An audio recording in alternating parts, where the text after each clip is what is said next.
What is going on, everybody? Welcome to the Awesemo.com NBA live deep. Yeah, so many injuries, so many shows. I can't get anything right these days. I'm glued to these notifications. Let's try this again. What's going on, everybody? Welcome to the Awesemo.com NBA Deeper Dive presented by Jock Market.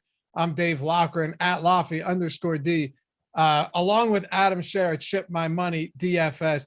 Dude, it's just, I've done a ton of NFL shows recently. You and I did maybe a couple NBA shows last week, but I haven't done one in a little while. And I still obviously paying attention and playing, but doing shows for NBA right now. And I thought NFL was bad because several of our shows that we've done from strategy shows in the morning have become completely irrelevant, just nothing within an hour afterwards. This is no joke, the amount of players that are either becoming questionable throughout the day. We just got Killian Hayes questionable now on the COVID list. Another one is Tim Hardaway Jr. just got ruled out. This is an absolute mess. Yeah, it is.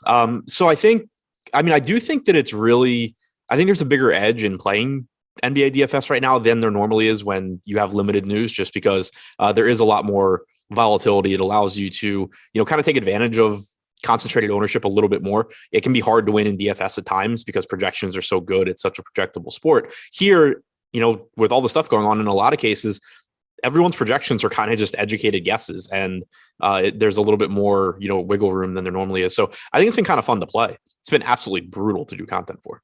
That's what I'm saying. That's exactly what I mean. Yeah, because you're trying to figure this out as you go. And right. I mean, when you do a game and then news comes out immediately after that, or you've prepared for a game and news comes out immediately before the show, you just got to stay on top of it. But that's why we got the deeper dive. That's why Greg and Eric got you covered live before lock coming up after this. We just did the NFL live before lock show. So if you missed any of that, feel free to go back and scan that coming up. You got 2 games tonight because of COVID-19. So it's a mess, but I'm glad to be here with you, man, talking a little bit of basketball. We got 5 games, and, well, we're happy to have you guys here too. So first things first, hit that thumbs up if you haven't done so yet. Only takes a single second. If you like this content, free content, you want to see more of it and help us combat the YouTube overlords. Look, we got to feed the algorithm. They may be nameless and faceless, but there's an algorithm to be fed here, and you can do your part by simply hitting that thumbs up, and we appreciate you for it. Also, thank you for getting us almost to 70,000 subscribers. That is huge. We're so close to getting there, and we owe it to you guys. And one more thing before we dive into this. If you want to join the team, hit that join down below the thumbs up. You get the custom emojis, the badges, the free super chats each month. We'll shout you out, of course, and always priority access and questions, comments, along with our premium Discord. Now that that's out of the way, let's dive into this, man. How do you approach a game like this, or a slate like this, with 5 games and a lot of moving parts? Hell if I know. No, but I mean, there's plenty of value. There's right now spots to pay up for still. I mean, you have LeBron, you have Karl-Anthony Towns at the top. You might have Damian Lillard. So there's still, and there's a pretty strong mid-range. So there's just a lot of good plays. And that does kind of go back to what I was saying before. Also, you still typically are getting concentrated ownership in the spots that are quote unquote the best. But when there's this many good plays, it makes tournaments pretty fun because you can get some pretty low owned players that are in really good spots or at least really good plays. Like even going back to last night, kind of a similar slate. I think we had 6 games, so 1 extra game, but for example, you could get Jakob Poeltl at 4%. You could get Zubats was 4%. There were just so many good plays that are really low owned because they're not the absolute best plays. I think it gives you a lot of kind of freedom to do whatever you want in your lineups. All right, well, let's make it happen. Indy and Miami. The Pacers, there's a couple teams on the slate that don't have any notable injury news that has been recent, and this is one of them. Warren hasn't played all season. McConnell's been out for a while, and he's going to be out for a while. They are coming into this one against Miami, who has some notable injuries, as 2-point favorites, 211 total. Let's kick it off straight at the top with Domantas Sabonis, who on this slate is one of the highest priced players. Luka's out, so forget about that. LeBron's probable. So outside of LeBron, you've got Domantas Sabonis coming in as the second highest priced player on the slate. His salary has come up considerably lately, $1,000 since his last since 2 games ago. Yeah, he's really expensive. And so I think he's pretty difficult to get to. But at the same time, he's not getting much ownership. So he's someone that I think you can use, as a contrarian piece where if you just happen to have the money for him and you need a low owned piece, that's fine. Looking at the boom bust tool right now, we have him with only an 8% chance of being in the optimal lineup on DraftKings, but he's also only projected for 5% ownership. So typically players like that, I don't get to a lot of them, but he's still, useful if you just need a contrarian piece. But that is a really, really difficult price tag to get to. Yeah, it really feels like it. Now, he's not the only one on this team, though, that's worthy of talking about. And if you pull up our NBA player projections are free today for what it's worth, if you want to get in on those. But even for a 5-game slate, this whole team is getting very little ownership. Malcolm Brogdon coming in at the top around 9% on DraftKings. On FanDuel, you have Miles Turner, though, at 29%, Sabonis at 20%. He's $9,000. Karis LeVert, $6,500, Brogdon, $7,800. So totally slate specific. If you're not talking about getting wildly different in tournaments, one site, these guys are very appealing, a lot of ownership, price points are arguably too cheap. And then on DraftKings, you could argue that they're too expensive. Yeah, exactly. They look much better on FanDuel. Miles Turner also, for example, has power forward eligibility on FanDuel. So he's getting quite a bit of ownership, but probably should be even a little bit more owned considering that he's been playing huge minutes when he's able to avoid foul trouble in competitive games recently. You can certainly see 34 minutes from him tonight. His style of play is really good for FanDuel. You get relatively more points for blocked shots than steals, so that's nice. And then power forward eligibility just makes it easier to get him into lineups as well. So he looks really good there. Whereas on DraftKings, I think he's a good tournament play because he's not getting much ownership. He does still have a high ceiling, but still only a 10% or 11% chance of being in the optimal lineup, 8% ownership. Same goes for Brogdon, 13% chance of being in the optimal, 9% ownership. So a pretty low probability play, all things considered, on this slate, but also just not getting quite as much ownership as he deserves. I do sort of like these guys in tournaments just from the standpoint of it's only a 5-game slate. So it's typically pretty difficult to find guys that have a path to 37, 38 minutes and produce over a fantasy point per minute that aren't getting a lot of ownership. And that's the case with these guys on the Pacers. Yeah, that's a good point. Now, okay, so let me back up for a second. You've got 5 games. You've got a lot of players either out or questionable, still pending some news. If you're on DraftKings, you're playing the 250K fadeaway, 50K up top, right? So a large field tournament, almost 20,000 entries. Who would you say on the Pacers would be your favorite contrarian option? I think Brogdon. Turner, you have a lot of competition at center. Sabonis is really expensive. LeVert, I have some concerns about because since Justin Holiday, in the games that Brogdon has been active with Justin Holiday back, LeVert hasn't been running with the second unit. He did play with the second unit last game, but Brogdon was out. So I don't know if that'll continue here, but that's bad for LeVert's production if he's playing pretty much all of his minutes with Brogdon. So Brogdon kind of just comes in as I think the most logical one for me, where he's not taking up a center spot. He's reasonably priced at 8,100. He's likely to give you 36 plus minutes. He's a 1+ fantasy point per minute guy, and he is going under owned. So I think he'd be the first guy I get to from Indiana in tournaments. All right, let's talk about Miami on the other side then. You're obviously without Jimmy Butler. Who knows how much longer Bam's going to be out. And then PJ Tucker. Look, this guy is never exactly the most exciting player, but I am curious how you think these minutes are going. These voided minutes are going to get filled in. He's been playing considerable minutes lately, around 35, 34 on average over his last 4 games. That's a decent gap that you have to fill, even if he's not the most productive player. And to be fair to Tucker, Adam, he actually hasn't been that unproductive in the month of December. Yeah, he's actually been a pretty good DFS option until the other night. I finally played him in like half my lineups. He's mediocre and then he gets hurt. So finally you go like, all right, you know what? Maybe this isn't the Milwaukee Bucks Tucker or the Houston Rockets Tucker or the PJ Tucker that we've known forever. I'll take the bait. Yeah, I mean, the rates have been there for him like across the board, but with him out, it does open up minutes. Now you do have Tyler Hero probable here. So from a minute standpoint, I think that more or less Hero kind of offsets Tucker being out. I expect that you get 30 to 32 minutes from Hero. That replaces most of those Tucker minutes. But where the rotation gets interesting is that we know Miami has a ton of sort of interchangeable pieces at the guard spots. We saw that when Hero was out. their front court's a lot more thin. And so I think that there's a couple of things that happen with Tucker out. For one, I think it becomes very likely that you get 48 minutes split between Dwayne Dedmon and Yurtseven.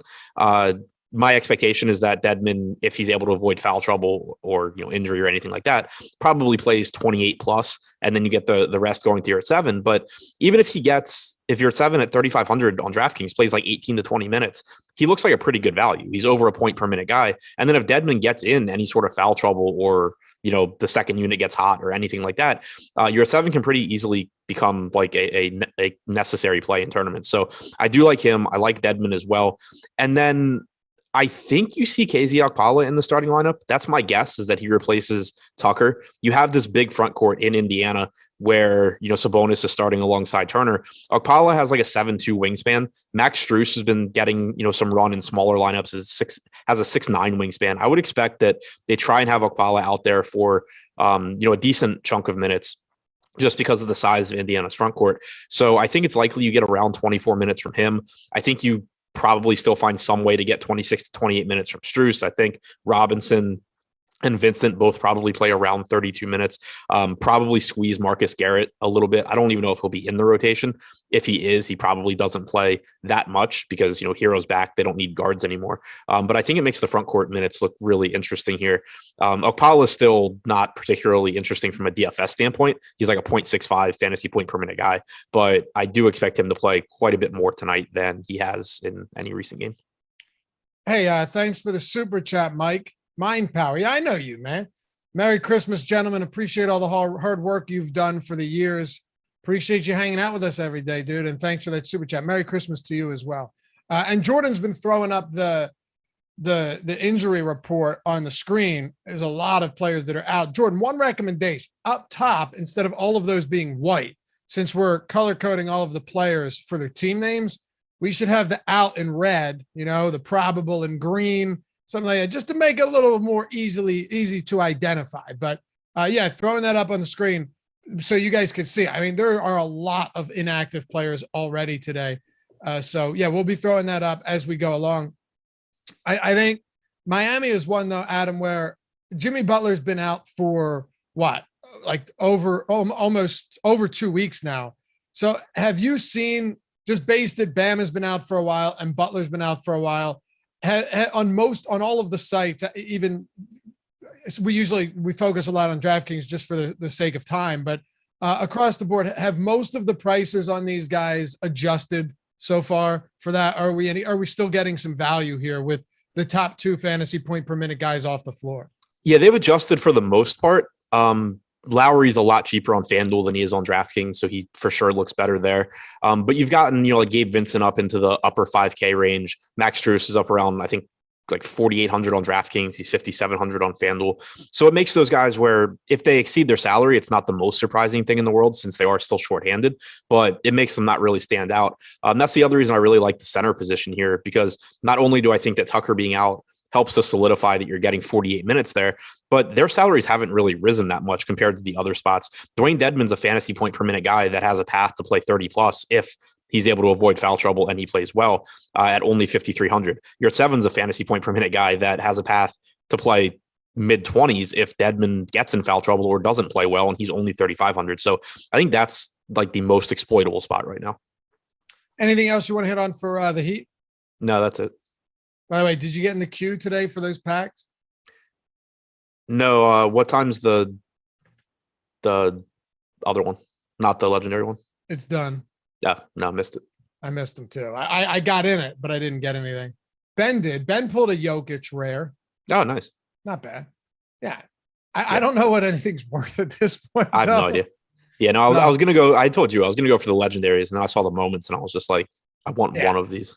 Oh, man, if you pull a JJ Redick and boosted your collector score just to get there. Yeah, boost the collector score, spend $1,000 for JJ Redick. Like, I'm good. I'll just buy the Wade that I want if I. It's really crazy though. If you pulled that JJ Redick back when we were doing this in February, that Redick would probably net you $6,000. Oh yeah, this pack in February would have been worth like an easy 5x. Do you remember when? Oh, I was so pissed when when they had a problem they had a bug where you could just go in and you wait in line, but people would be in line. And then other people just found a way to go in and bypass the line on the first legendary drop that we were in and just ruined everything. Yeah, I remember. Yeah, that sucked. But now that they're better, it's now that they fixed all that stuff, it's like, all right, well, still people into it. It's just a shame that they decided to pull some of those like, why would you make a Klay Thompson defensive play? Yeah, I hate it. Like Garnett was an assist. Like, it was a cool pass, but it wasn't even like it was like Paul Pierce or Ray Allen or something. Like he just dumps it off to Jermaine O'Neal, who dunks it. Like, who cares? I do think from like a market standpoint, it's good that it's flattening out. And like, if you wanted to take the time, you could probably actually start diving in and having like viewing it as like an efficient market, which is nice. But wasn't a big fan. I was a fan of the players today. I just hated like all of the moments. They need a Connor Williams one. You know who Connor Williams is? No. Jordan, do you? Did you see that viral video of the big fat guy that played basketball and tripped and sprained his ankle, got up and made that pass under the basket? You didn't see? Oh, dude. You didn't see that, Adam? The big fat guy, the basketball player, the college player that sprained his ankle. You guys have to see it. This guy's a hero. And I went and looked at his highlights. He's just draining threes and making sick passes. Oh, it's great. It's so good. Jordan, you know what I'm talking about now, right? Yeah, I wish you could pull a video up. Yeah, he is a legend, Steve. 100%. He's awesome.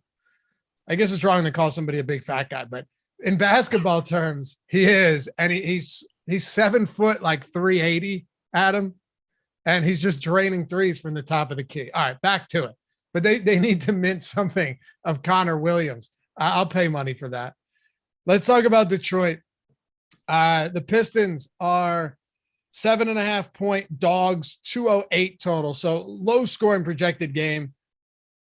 Killian Hayes, we've got this news right before we started, and he's questionable now with a non-COVID illness. So they say. If he ends up not playing, what does that do for the rest of the team? My assumption is that Saben Lee would start and Corey Joseph's minutes become a little bit more secure. Joseph sort of rejoined the rotation, played 24 minutes anyway last game when Hayes was in foul trouble. We had seen earlier in the year when Hayes was out that Joseph was starting. So that's also a possibility, but just based on the way the rotations have been recently, Lee has been Hayes' backup. So I'm assuming he would get the start. It would make him look like a pretty decent value because he's not a bad per minute producer. It's always just about how many minutes is he going to play. So if Hayes is in, I think Hayes is mildly interesting in tournaments. He was in foul trouble last game, only played like 20 minutes. The game before that, he played 36 minutes. He's not a good fantasy producer, but he's only 3,800 and shouldn't get much ownership. If he's out, then I think Saben Lee looks decent at 4,300. It would also potentially open more minutes for Frank Jackson at 4,100 as well. So we'll get to that Derrick Rose news in a moment here, but let's continue to talk about the Detroit Pistons because we've got a decent amount going on here as well. I want to know where you're at on a guy like Cade. It's so funny in the beginning of the season, you just incessantly said, and this is not an insult, it's that you just keep playing the guy. Remember, he got down to low 5K, high 4K, and everyone was off him because they didn't like that he was shooting 2 for 17, but were ignoring the fact that he was shooting 17 times every game, right?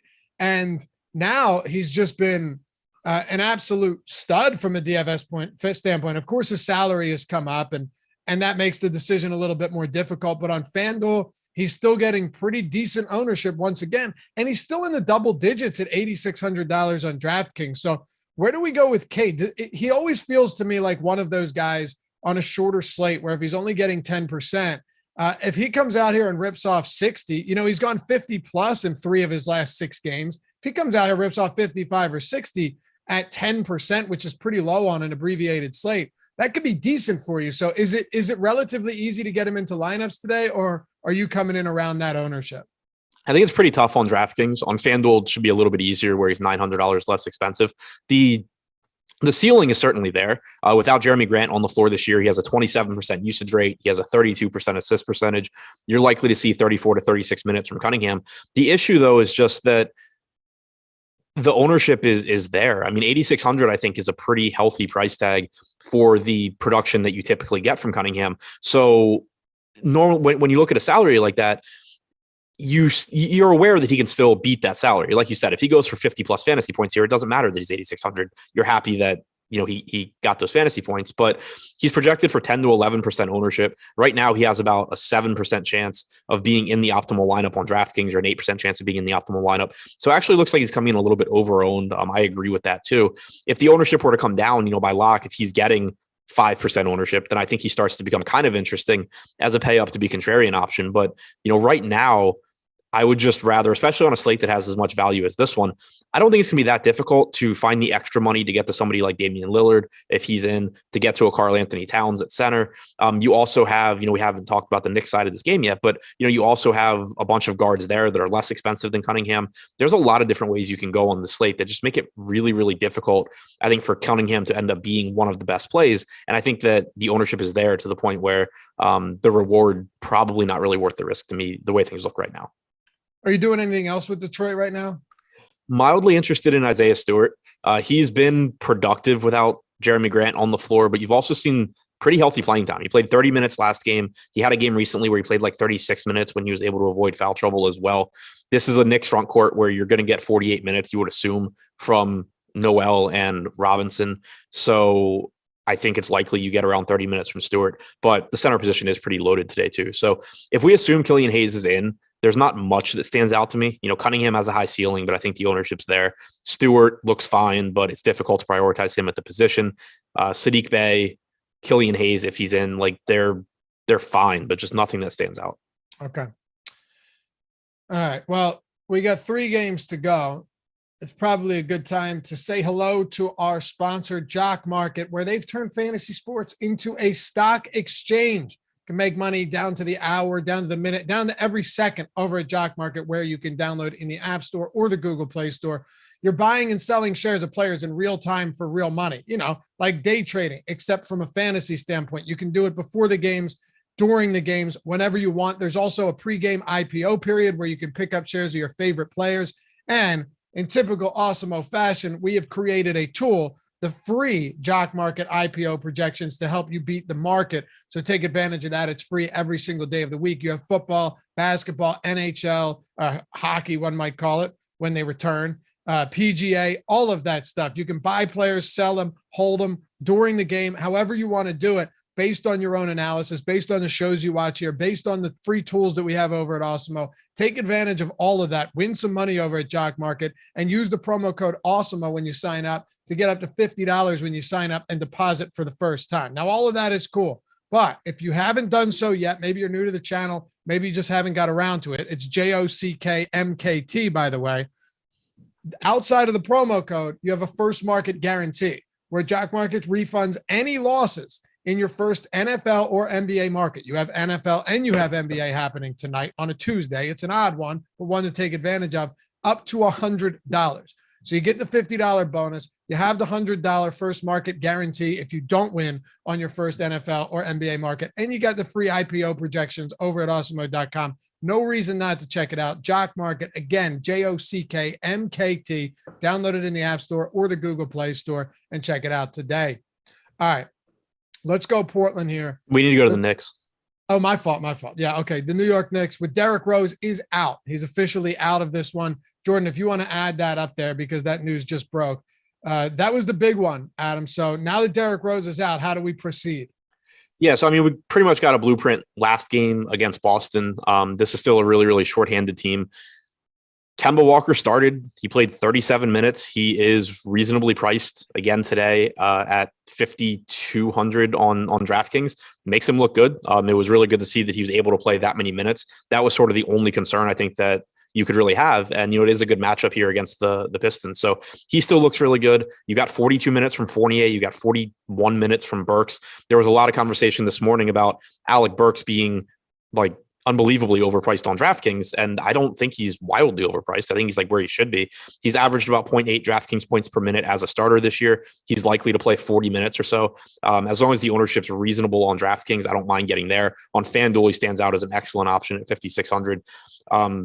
One interesting thing in the rotation that we saw against Boston is that they actually played all three of Noel, Robinson, and Gibson. You got 22 minutes from Gibson. You got 25 from Noel. You got 22 from Robinson. Noel and Robinson didn't play alongside each other at all. Gibson was playing alongside both of them. So I do think that it's likely you see decent playing time once again from all three of those guys. I think you get 48 minutes split between Robinson and Noel. You probably get 20 to 22 from Gibson at 3,200. Against Detroit, it's possible that, maybe Wayne Selden plays a little bit more. He only played 10 minutes last game. But at the same time, that matchup against the Celtics, it wasn't like Horford and Robert Williams were both in. Horford was out. So it's not that they were playing like a big front court or anything. They were just still running Taj Gibson out there. So that makes me think it's pretty likely that you see Gibson in that role again tonight. Top options from the Knicks. Kemba at 5,200. If you can get to Randall, he looks good. I think he's probably a little bit easier to get to, especially now with Rose out, than Sabonis at that price point. But Kemba, Fournier looks okay. Still not the kind of guy that you're really scared about getting away from at pretty high ownership, but should play a lot of minutes at 5,100. And then in tournaments, I don't mind going to the centers, but I think it's, the opportunity cost is still really high. All right. And yeah, my fault, guys. Did forget about the Knicks. Adam wouldn't have let me keep going. But Portland and New Orleans, now we can get to them. You good on New York? Yep. All right. So Damian Lillard, Yusuf Nurkic, and Nas Little are all questionable for this game. They're 2.5-point dogs right now, 218 total. With how many minutes has Lillard played without McCollum? 391 minutes without McCollum this year. 32% usage rate. Fantasy points per minute coming in around 1.23. Is Lillard, in the event that he's active today, one of your top options, or is this a spot? Because he's not getting at that price point, even with McCollum out, who's been out, for a long enough time now, he's not pulling that much ownership on DraftKings. He's coming in around 15%. Yeah, and I mean that could have to do with the Q tag. Sometimes I think until we get news, yeah, you're right. But it's a really good matchup against the Pels. This is one of the worst defenses in the league. And Lillard has played 5 full games now without McCollum. He's averaged 1.25 DraftKings points per minute, 1.14 FanDuel points per minute, 39.5 minutes per game, 33.5% usage rate. That is, I think, kind of notable because if you go back to last year and look at time he's played without McCollum, he has like a 34+% usage rate. Lillard, we know, was banged up pretty bad earlier this year. So I think that did contribute a little bit to his rates not being quite as good as we would expect without McCollum on the floor if you look for the whole season. But in the games that he's played without him, Lillard has looked pretty good. He's played huge minutes. If he's able to go here, I really like him. I think it's a good spot. I think the price is very reasonable. 8,600 on FanDuel is insane. 9,800 on DraftKings is a pretty good salary. And it's not even like it's like we don't have news prior to lock. I'm assuming that we will since this game starts a half hour after lock. But even if we don't have news, it's not like it's that risky to get to him because if he's ruled out, there's plenty of pieces from Portland that you're going to want to get to. There's plenty of good plays in the Minnesota-Dallas game. The Phoenix Lakers game has, some decent guys as well, but there's just going to be it's going to be really easy to swap around, even if, you have Lillard and then he's ruled out. The Bucks are signing Le'Veon Bell. This guy just keeps coming back. Milwaukee. Tampa Bay. Le'Veon Bell? Yeah. I mean, NBA is pretty. He wants to box Jake Paul. I thought maybe he was throwing his hat in the ring for basketball too. That knockout of Teron Woodley, man. Yeah. Flattened his ass. You saw the Frank Gore one too? No, I didn't see the Frank Gore one. But you saw the meme, right? The meme going around the Frank Gore? No, I totally forgot that he was even fighting. Oh, okay. Jordan, you'll throw that on the screen. I know you know what I'm talking about. It's viral right now. It's a Frank Gore who looks terrified to take a hit. But I honestly have I would assume it was just an odd picture. I didn't watch the fight. Who won? Deron Williams. Yeah. Okay. Yeah. And then Paul, you saw the Woodley knockout at least. Yeah, right? yeah, I saw that. Oh my God.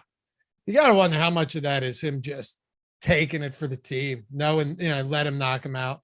I don't know. Yeah. At least what? No, I agree. I'm not saying it definitely was, but it's not like it would be surprising. Sure. Yeah, of course not, but it could have been. Do you think Yusuf Nurkic plays? I have him in for right now. I don't really know. He wasn't on the injury report this morning. Now he is. I don't really have a good feel on it. All right. So let's talk about, let's dig into this a little bit because this is actually an 8:00 game. So we got a little bit of room here. There's two 7:30 games. This one locks at 8. there's a good chance that we might get this news right before the first wave of games, 2 of them lock. So if that is the case, and it turns out that Nurkic is sidelined, what are we doing here in the front court for the Blazers? Yeah, so I mean, you have Nas Little questionable as well. So it's a lot of moving pieces here, because basically what we've seen with Portland being relatively shorthanded recently is that Nurkic has been playing more minutes at center. We know Zeller is still out. You've been getting typically like Nance, Little, Covington playing somewhere in the range of 28 to 34 minutes, depending on the game and who it is. But if you take Nurkic out, then it's likely you're getting a lot of Larry Nance at the 5. You probably, I assume they would just move Covington into the starting lineup. But they also potentially could start Simons and slide everyone down a spot. Either one of those would work. But if you take Nurkic out, it's going to have a trickle-down effect where Nance looks better. Little's minutes are more secure if he's in. Covington's minutes are more secure. Simons plays more minutes. If you take out Little as well, then it's just amplified even more, where Nance looks even better, Simons looks even better, Covington looks even better. If Nurkic is in, Nurkic himself looks pretty good because he has been playing a lot of minutes lately, and he's going up against a team that's going to play a center for 48 minutes, most likely. And then the Nance, Little, Covington, Simons pieces all still look decent in tournaments, just not as safe as they would be if Nurkic or Little is out. It's a weird spot though, right? Because when you look at this Portland team, it probably is going to be Nance, because you don't have Cody Zeller would kind of be a perfect fit for this Little's matchup. Out. What? Nas Little is out. Lillard and Nurkic are still questionable. Okay. Zeller would have been a perfect fit because you're going up against a legitimate traditional big, even though Joe Val's shooting some threes this year, but and Jonas Valanciunas, who's, a 7-footer, 270, and Nance is not exactly a traditional 5. So it's kind of an odd spot where rebounding could be a bit of a problem. And you would think that the Pels should be able to dominate on the boards in a spot like this if Nurkic sits. Yeah, I mean, it sets up really well for Valanciunas if he's going up against the small front court. Well, hit on the rest of Portland, then we'll get over to New Orleans. Yeah, so with Little out, I expect that you see either Simons or Covington in the starting lineup. I don't really have a strong feel either way. My guess is that they go Simons, but I don't really know. Neither one would surprise me. But it does make it so that even if Nurkic is in, there's just more minutes available for all of Simons, Covington, and Nance. If Nurkic ends up being out, then that's even more true. If Lillard ends up being out, then there's a ton of usage and minutes available. So still a lot of moving parts here, but we do know that Little is out. So Simons, Covington, Nance just look a little bit better than they did, 5 minutes ago. All right, flip it to the Pels then. And hey, hit that thumbs up too. How many? What do we got? 285, 2,000 people watching. We could push that to 400. Need 115 to get us up. I mean, where are you going to get better analysis than this guy? Right? You're not. I can tell you that right now. You're not going to get it. So if you like this stuff, but you guys probably forgot. I get that. No one holds it against you, but remedy that. All right. So the Pels, we'll start in the front court with Joval. He's easily north of a fantasy point per minute guy. He's, for the first time in his career, getting consistently big minutes if he's not in foul trouble. And of course, like you said, Nurkic is still questionable, but I do want to at least get your opinion on if Nurkic sits, because if he does, and it always drives me nuts where people are like, yeah, but maybe they'll go small to match Portland. You're not going to go small to match that front court. Okay. It'd be a whole lot different if Joval wasn't one of your key players in this lineup. So you're going to take advantage of everything you can here. And I'll tell you what, if Nurkic is ruled out, I will definitely go searching for some Jonas Valanciunas rebound props if they don't pull them down right away. Yeah, I actually looked to see what he did against Milwaukee in his last game, because that was one where I thought there was a non-zero chance that one, not necessarily the Pels would go small, but that Milwaukee would just say screw it and run 5 wings out there and try and make that happen. You would think, not that they have to, but you would think that does make sense. Yeah. But he ended up he played 40 minutes. He actually only had 7 rebounds. But odd. Yeah, I'm with you. I mean, he's got the advantage here. He looks really good regardless of Nurkic's status, but he's got the size advantage if Nurkic is out as well. So he looks really good. He's played 24 games, with Brandon Ingram active this year. He's averaged 1.28 DraftKings points per minute. He's still playing a lot of minutes. You kind of got a stretch not that long ago where it was tough to tell exactly how many minutes we should be projecting him for because they replaced Hayes with Hernan Gomez as the backup. And that kind of coincided with like games where Valanciunas was in foul trouble, games where there were blowouts, Hernan Gomez playing well. So it was kind of like, all right, maybe they're pulling back a little bit and you're going to get 32 to 33 minutes from Valanciunas on average. But 40 minutes last time out, 34 the game before that, 32 in a 15-point game. So I think that, expecting at least 33 or 34 minutes with the potential for more from Joval here is a pretty good projection. Yeah, I think so too. I'm wondering if he actually has, let me see what his rebound prop is right now. Over at Odds Shopper, the greatest place to just look up odds easily at every book. You guys should be over there by now. It's not even a question. Okay, so wow. The best one, because at Odds Shopper, you can just pull it up. We'll give you the best line out there at any book that's available to you. Sugar House has the best one at 10.5, but the over's juiced minus 139. So he's already at 11.5 rebounds elsewhere, Adam, with a little juice on the under. But yeah, he already has a very high rebound prop. Yeah, as he should. Yeah, exactly. What's he averaging on the season? Probably 11.9. 11.9. Yeah. So he's always been a stellar rebounder. What do you want to do with the rest of this team? I guess we can actually move to the backcourt and work our way back. Devontae Graham's been a topic of conversation in chat. I always try and pay attention to that. Coming off a solid game in that 4-point win against Milwaukee here. Are you looking to Devontae Graham at 5,400 against the Blazers? Yeah, I think there's a lot of pretty good plays here. Valanciunas, I think, headlines it, followed by Josh Hart. But Graham, I think he looks pretty good. 5,400, likely to play 32 minutes or so. Portland is a weak team defensively. There's always, the potential for Graham to kind of disappear just because you do have Brandon Ingram with about a 30% usage rate. You have Joval that has a high usage rate. But in 21 games with Ingram active, Graham's averaged 0.84 DraftKings points per minute, 31 minutes per game. He's, I think, getting ownership about where it should be right now. We have him at 14% on DraftKings with an 11% chance of being in the optimal lineup. Haven't refreshed that with the Derrick Rose news yet, so that'll change some. But ownership seems, pretty fair there. Same can be said for Nickeil Alexander-Walker. He's 4,300. He's coming off the bench. He has about a 25% usage rate in the games he's played off the bench, which is nice. Gives him the opportunity to get hot and play a lot of minutes, or play more minutes, if he gets hot.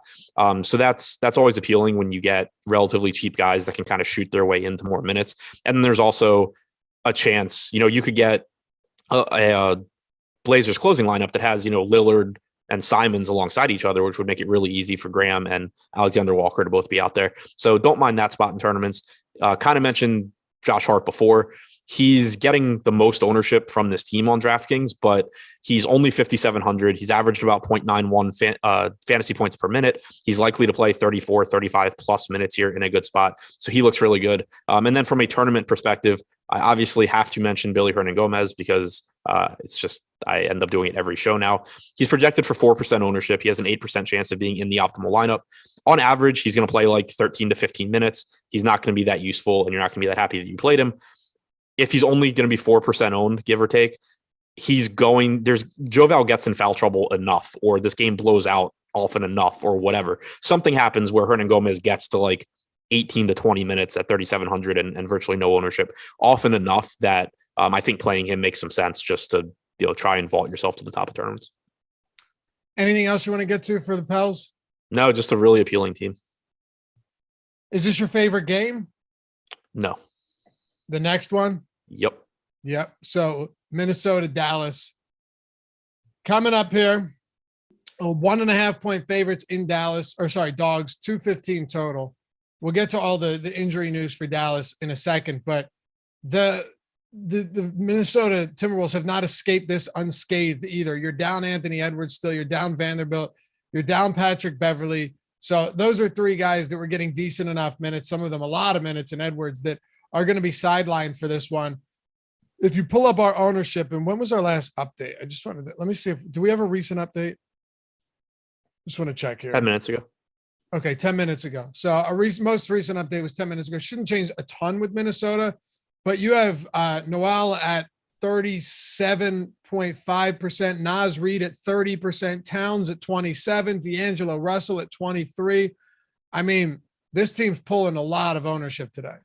Yeah, and I think they look really good. I mean, we have them on DraftKings projected to be a bit over-owned here, but I think these are some of the best values on the slate when you talk about the cheap guys. Looking at the boom percentage for Jalen Noel, 52%. Naz Reid's at 33%. They're 3,300 and 3,200 respectively on DraftKings.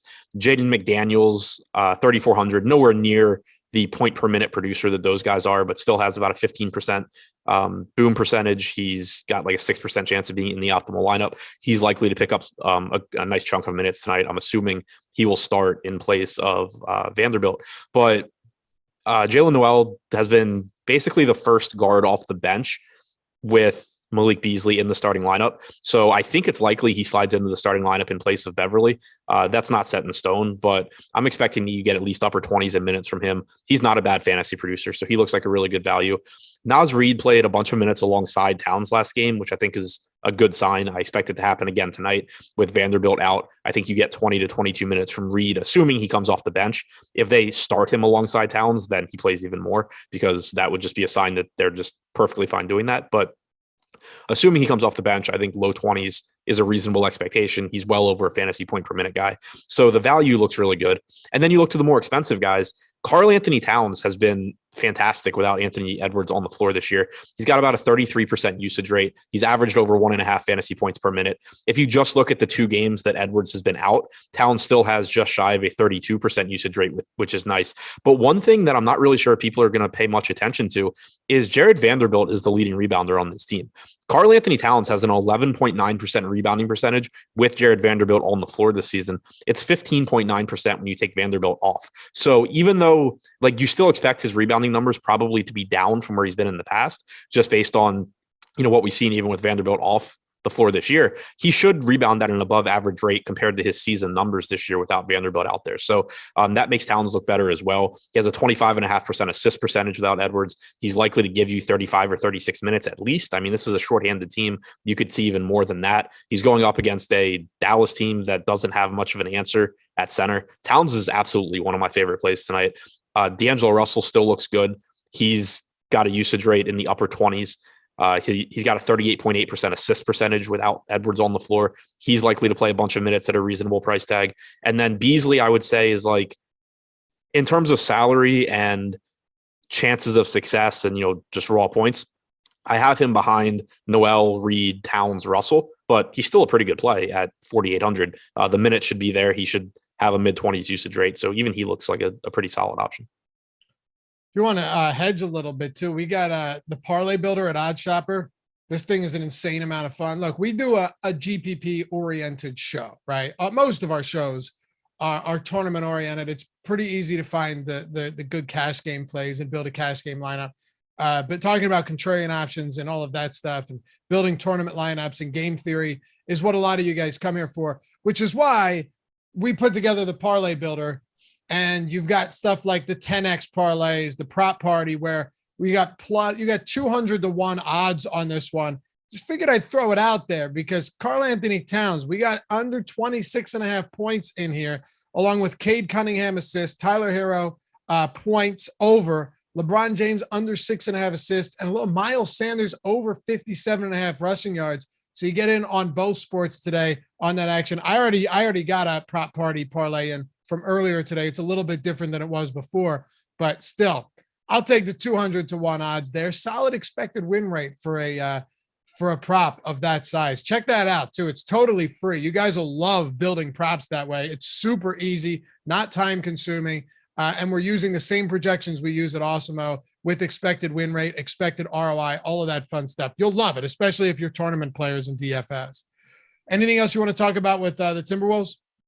I think a good point that Stephen Leibowitz made in chat, Reid is less productive playing alongside Karl-Anthony Towns. It's kind of a given, but it is worth noting. Like it's something that you see a lot when you take a backup like Reid, who produces at a really high level, him getting more minutes, he doesn't necessarily maintain those rates, but the minutes are what are really valuable. Like it's likely that if he plays 22 minutes, it's likely he plays like 50 to 60% of his minutes without Towns on the floor. And then the rest of the minutes are at the reduced rate, but those minutes are still extremely valuable at 3,300.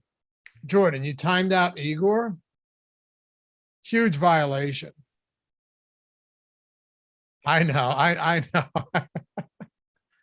I know. But Igor is a legend around these ways, trying to crack the code of whatever he's saying each time. Now he's just using emojis and unicorns, which leads us to Dallas. Adam, I'm assuming he was saying the Latvian, who is Kristaps Porzingis, who is also questionable with that banged up toe. No Luka Doncic, no Tim Hardaway.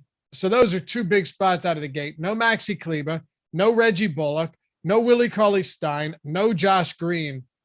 Look, we got 11 minutes to go here, so I'll turn this over to you and let you try and decipher what's going on here, because this is a lot of players that get decent minutes or a lot of minutes that are sidelined today, and they're still favored by 1.5. Yeah, don't really know what to make of this team, but Porzingis being questionable is obviously huge news. If he's in, he looks very good at 9K. He produces at a high rate without Luka on the floor. He would need to play as many minutes as he can with this team being so shorthanded. If regardless of Porzingis' status, Brunson looks very good at 7,400. Hardaway being out potentially opens up a little more usage, but I also assume that you're getting more minutes for Trey Burke, which sort of mitigates that. But either way, Brunson's going to look good. If you take Porzingis out, he looks even better because that would clearly make him the top offensive option. The rest of the team becomes really difficult to trust, or at least to be confident in. Dorian Finney-Smith, I think, plays a lot of minutes here. It's just pretty difficult for him not to. He can play multiple positions. He's not a great fantasy option regardless of who's on the floor, but at 5K, not the worst idea to take a shot on him if he's low owned in tournaments, just because he should play so many minutes. Trey Burke at 3,900, I think looks like a good value with Hardaway out. He already was a decent value with Hardaway in. He had only played like 17 minutes last game, but prior to that, we had seen low to mid 20s from Burke in a couple of games with Luka out. Now you take out Hardaway as well. There's just a lot of minutes available. They're going to need scoring. Trey Burke gives them that. Like when you look at the rest of this team, you have Porzingis, you have Brunson. Nobody else on this team is taking on a scoring role. They just don't have, offensive, like ball handler, scorer type guys. So Burke really, it makes sense for him to play a lot of minutes here and step up and, be a third scoring option. So makes him look like a good value. The center position, I'm expecting a 3-man rotation with Powell, Boban, and Moses Brown. That becomes even more of a sure thing, I think, if Porzingis is out. Maxi Kleber typically takes a lot of those minutes. He's out tonight, so that opens up minutes here. My best guess is that Dwight Powell's playing mid to upper 20s, and that makes him look like a decent value at 38 or at 3,200. But you also could get, you could get them trying Boban for, offensive reasons. You could get Moses Brown playing more. I don't mind taking shots at those guys in large field tournaments and just hoping to get lucky, basically. So right now, given what we know, and I'm assuming you have Porzingis in. I have Porzingis in right now, yeah. Yeah. Given what we know and assuming that he's in, where does he fall for you in terms of just overall priority on this slate if he plays, knowing who else is out? Toward the top, assuming he plays and assuming he's not going to be limited. Okay. And is Brunson a top option for you too? Yeah, one way or the other, but if Porzingis is out, even more so. Yeah, that's a huge game changer there. Anybody else, if you were to just look at these guys and say, this is who I want, I'm prioritizing these, someone's hand building, right? Maybe making 3 lineups or something. If you have 3 Mavs in your lineup, who are the ones you like the most? Porzingis, Brunson, Burke. If you take Porzingis out, like Powell becomes the third guy. But I don't, not that you need the value on this slate, but if Porzingis is out, there's definitely a non-zero chance that Boban ends up being a useful piece tonight. If Porzingis sits, how many Mavs are you willing to have in the same lineup? Especially knowing what you just said about there's only several, like not even a handful, especially with Hardaway out, there's only a couple guys that are actually competent scorers at creating their own shot on this team. Probably would still only want 3 just because there's every team on the slate, or almost every team, has like multiple good plays. So it still comes down to, there's only one basketball to go around. If I went to a 4, like if I got something like, so say Porzingis is out and I get something like Brunson, Burke, Finney-Smith, Powell, like that's fine. But it's probably not the first thing I would do. Okay. Yeah, that makes sense. So then let's talk about the Phoenix Suns and the LA Lakers. But first, induct some of our favorite friends into the Awesemo Hall of Fame. Jordan, we'll do this one pretty quickly so we can get through this game. We got to do this. It's only right. You download the profile picture at awesemo.com/avatar. Use it at DraftKings, FanDuel, Yahoo, wherever you want. Finish top 3 in a field of 5,000 or more. Maybe tonight will be your lucky night. And tweet us at Awesemo HOF. And not only do you get the love on Twitter, but you also get inducted into the Hall of Fame and you win a free month of Awesemo Plus Platinum. Nobody can take any of that away from you. Just like Harrison Edmonds, he said, I'll never judge Pete the Heat for not knowing what bowl season is again. Thanks to the whole team for my largest career win in the $3 haymaker. That's awesome. Dr. 2-Inch. All right, that's good. It's good to have money when your name is Dr. 2-Inch. $1,800 win there. Congrats, man. Kevin Nelson, 2nd and 4th place in the mini max. Congrats, Kevin, to you. Ugly 8 game. That's a huge score. 2,500. Thanks to Josh and Yahoo Fantasy and Awesemo NBA turned 48 into 2,500. Huge. Dane D. Awesome. I just want to say thanks for our hard work. Sorry, Laffy. I have no Photoshop skills, so no avatar. You don't need to Photoshop. Just make it your avatar. Whatever that creepy shit is, man, that's got to go. But congrats, Dane. 2 big wins right there, 1,000 and 500. And Jib Sauce, 1,250, finished 3rd in the NFL 50K nickel. Best finish yet. Feeling grateful for the sage words from all the folks at Awesemo. And lastly, Allenson Simon. Okay, 1st place, A-Sun at Awesemo Hall of Fame. Man of very few words, but he'll take that 1st place and the free month. Congrats to everybody. Download the avatar. Hit us up at Awesemo HOF. Get inducted right here and win your free month of Awesemo Plus. We like doing this because we like seeing winners. All right, Adam. Hang on, one other thing to mention because it came up in chat. Please. If Porzingis is out, you potentially just get Marquise Chris stepping into a bunch of minutes here. I don't know, but I don't really know what else they would do. Okay. Let's talk about Phoenix and the Lakers then.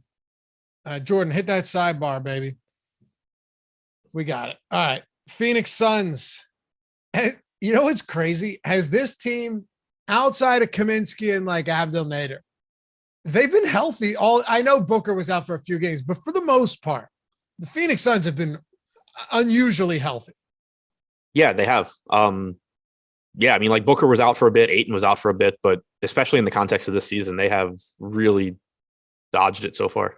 Yeah, right. Ayton missed a few games, but in terms of some other teams have just been straight red across the board every single day for a month. Yep. Not Phoenix. Anyway, they're 6.5 point favorites, 223.5 total. That is the highest one on the slate. So with Booker back in the fold and Ayton healthy and all of these guys there, is there anybody you really want to get to with Phoenix? They have the highest total on the slate, I believe, as well. Yeah, I mean, I think it's mostly tournament options here. The highest projected ownership we have going to anybody from Phoenix on DraftKings is Ayton at 12.5%. That looks fine to me. Should have a good game here. I'm really interested in Devin Booker. He's 8,500. He's projected for 10% ownership. That same price point that you're getting, Cade Cunningham at, but Booker's in I think just a better matchup here going up against the Lakers. Like you said, he's the Suns have the highest total on the slate. The Lakers do get a couple of guys back, but they haven't been good defensively all year. And they're even more of a mess now. Booker played about 18 minutes in the first half last game. We didn't get to see how many minutes he would play total in a competitive game because they absolutely destroyed the Hornets. But the fact that he played 18 minutes in the first half has me pretty optimistic about his playing time. At relatively low ownership, I do have some interest there. Ayton looks fine. Bridges is projected to go pretty under-owned here. He was actually one of my top tournament plays earlier on my DraftKings on-demand video. Things have changed. We've gotten, Rose ruled out. We've gotten more stuff opening up, but it is still, I think, a pretty good spot for Bridges, just in that they could certainly give him a couple of extra minutes here because of Russell Westbrook and LeBron. He's not a great fantasy producer, but there's also a chance that because of just the weird lineups the Lakers have to play, Bridges is kind of the guy that they would throw their worst defender on because you can't put it on Booker or Paul. So maybe he just sort of ends up having a better offensive day than you're expecting. Certainly not any level of priority, but he is projected to go a bit under-owned here. Okay. wrap it up with the Lakers. And yeah, you've got that video out that people should be watching. You're doing a pre-recorded tournament strategy video every day. Yeah, just top 5 tournament plays on DraftKings and FanDuel. Not always the most contrarian plays. Like if they're popular guys that are going underowned, I'll mention them. If there's kind of depending on the slate, if it's more difficult to find contrarian plays, then it's some lower probability guys. But just kind of like especially if you're somebody that hand builds and isn't just running a bunch of stuff in Excel or Fantasy Cruncher to build your lineups. If you're looking for that last piece to get in, I think it can be pretty helpful. And if you want to see everything else we got at Awesemo, Jordan, can you drop that giveaway link in chat? We're giving away 5 Awesemo Plus Platinum subscriptions. All you got to do is, you'll see. Very simple. He'll drop the link in chat. Don't laugh. Jordan will drop the link in chat. Look, 5 of them. Why not throw your hat into the ring? And if you're all about college football, use the promo code Bowl Season, all one word, all caps. Get all of our content, all of our tools for college football, every single bowl game for $25. That's half off the normal price. Bowl Season, all caps, all one word. But yeah, put your hat in the ring for that giveaway too. All right, the Lakers. Let's wrap this up. LeBron probable. Davis obviously is out. Kent Bazemore's out. Malik Monk is out. Avery Bradley's out. What are we doing here? This team's a mess. You do get Dwight Howard back. You do get Talen Horton-Tucker back. That makes the team as a whole less appealing. Like this morning, you had Isaiah Thomas as a 4K value option. You had Rajon Rondo potentially at 3,700. I think both of those guys take a pretty big step backwards here. Carmelo Anthony got pretty much all of the backup center minutes last game. That could happen again here. I'm assuming that you're going to get Dwight Howard starting. So you could get Anthony behind him. You also could get, Jordan and Howard against a bigger front court, both playing like 18 minutes or so. Anthony at 4,600 is just sort of, I think, an average play. Same goes for Horton-Tucker. The only thing that really stands out to me here is LeBron. He's been playing well. He's likely to play huge minutes.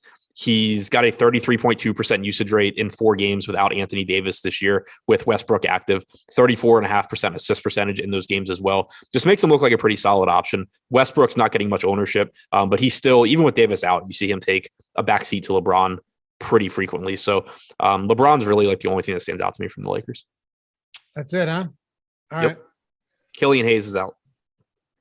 All right. So you already talked about that. Live Before Lock with Greg and Eric's coming up next. Your favorite top tier play, your favorite value play for tonight? Towns at the top. Right now, probably Jalen Noel for value. All right.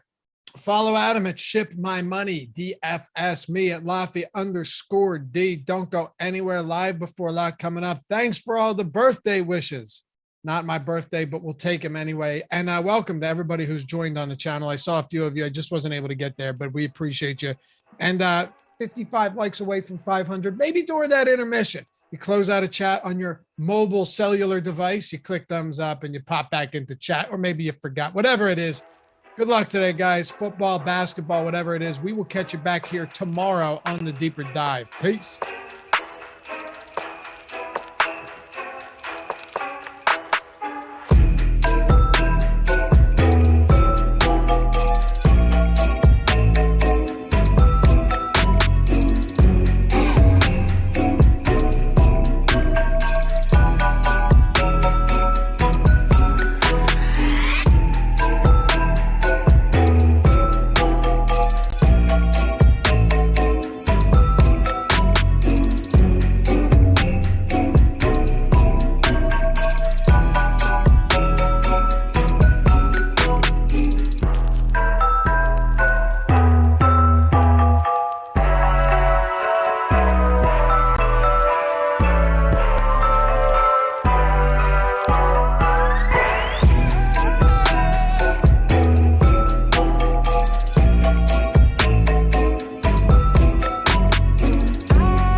Merry Christmas, you filthy animal.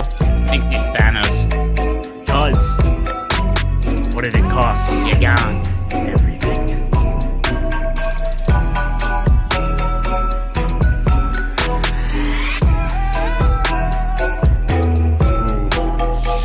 Gonna be a feisty one. Jordan Klein coming in hot here today, timing me out, the moderator. And who am I? Oh, I'm Eric Lindquist. Hello, this is the NBA Live Before Lock show, presented by Jock Market. Happy Tuesday to everybody here. Happy Christmas week. All the great holiday stuff. Hit that like button. Do that first of all. That's all I want for Christmas is views. That was punny and funny, but thank you, Jordan Klein. I got a little reaction there. Looking for something here early going. We're trying to change the vibe, but I got my buddy Greg Ehrenberg over here at Ehrenberg DFS. He's going to be the one giving you all of the goods here as we get closer to that 7:30 p.m. Eastern time, 4:30 p.m. Pacific time lock. Everybody get your NFL lineups in. Make sure you don't forget about that here in the next 24 minutes. We got NBA to talk. Greg, how you doing, my guy?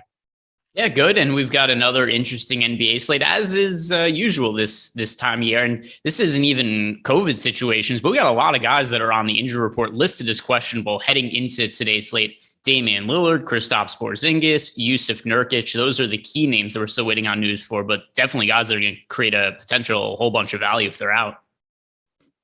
Oh, I just muted myself and I didn't even know. Good start. You timed yourself out. My first show, don't mind me. Timed myself out. I just, somebody said in the chat, they're just like, oh, joy, Eric is on today.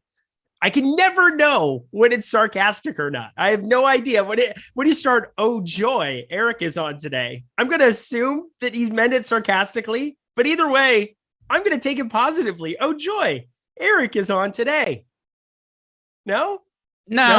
Nah, just Eric's. Oh joy, Eric's here today. That's the tone I read it in.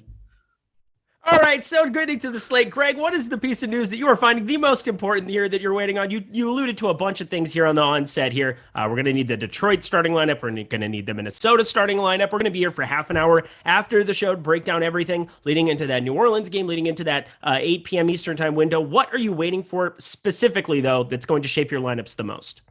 Damian Lillard, Kristaps Porzingis, and Jusuf Nurkic being questionable, which you would have known already if you were not all upset about what people's tones were in the YouTube chat. I know. I just wanted to ask it again. I want it reaffirmed twice because, then it's confirmation that we have for things. Lots to get to, lots to talk about. We go position by position here on this show. And yes, hello, everybody. So good to see you all. Quack, quack.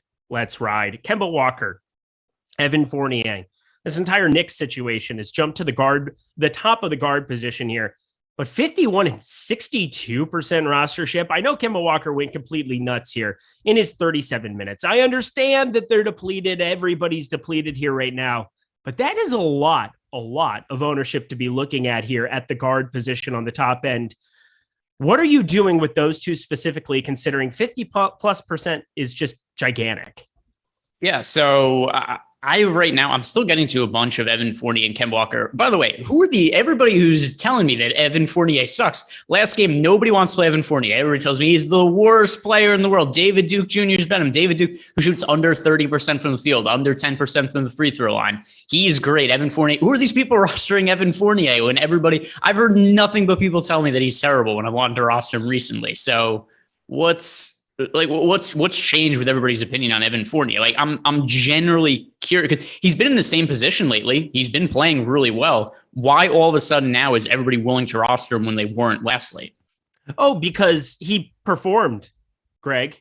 But he's been playing well. I know he has. That's what I'm saying is that what happens is that YouTube chat is insane. You guys as a collective whole are insane. We love you. We absolutely love you. We wouldn't be here without you, but you guys overreact to everything. And Evan Fournier was going to constantly be getting minutes here. He'd been playing a ton of court time. And again, 43 minutes is a outlier for sure. But 28, 29, 27, 24, the only difference was ball went in a lot. Now, that's kind of what it is. You just needed to knock down some shots. Simple as that. How about that analysis, Jordan Klein? Is that good enough for you? Quack, quack. Are you going to get timed out in the YouTube chat again? I don't know. I'm just not going to say the word foul because apparently I'm still incorrectly capable of saying such things. And then it gets taken out of context again and we continue on. But I'm just looking at it in the boom bust tool right now, which is kind of where you can go. It's a one-stop shop to be able to see where is their positive leverage. Not saying that you can't roster some of these guys, considering Kemba Walker. He's turning out optimal 51% of the time here, but his ownership is now north of 60%. There are a lot of places to go. Same thing with Evan Fournier, another piece of negative leverage. Jalen Noel, who we'll get to. I just think the guard position has a ton of other spots to be getting to rather than just those three. And having them be around 50% plus. I mean, I get it. They're really, really good plays. And if you're playing cash, they're first guys in, but I'm not obsessed with just getting to a bunch of them in tournaments. I think I'm going to be kind of spreading it out, maybe be half the field and kind of spreading it out elsewhere, especially with so much news later to come here in this slate.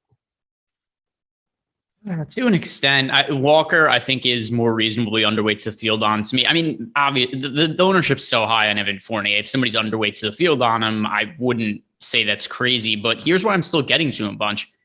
I think he has to play a ton of minutes. It's the same case I've been making for him lately. The Knicks just don't have guys that are available right now. So we've got RJ Barrett, now Miles McBride, Quentin Grimes, Derrick Rose, Kevin Knox, Obi Toppin, Emmanuel Cookie. These guys are all out. So I think Evan Fournier is going to play over 40 minutes again. Okay. And he's probably the guy that I'm going to be closer to the field on, but like 60% plus for Kemba Walker. Haven't we seen this episode of Kemba Walker before?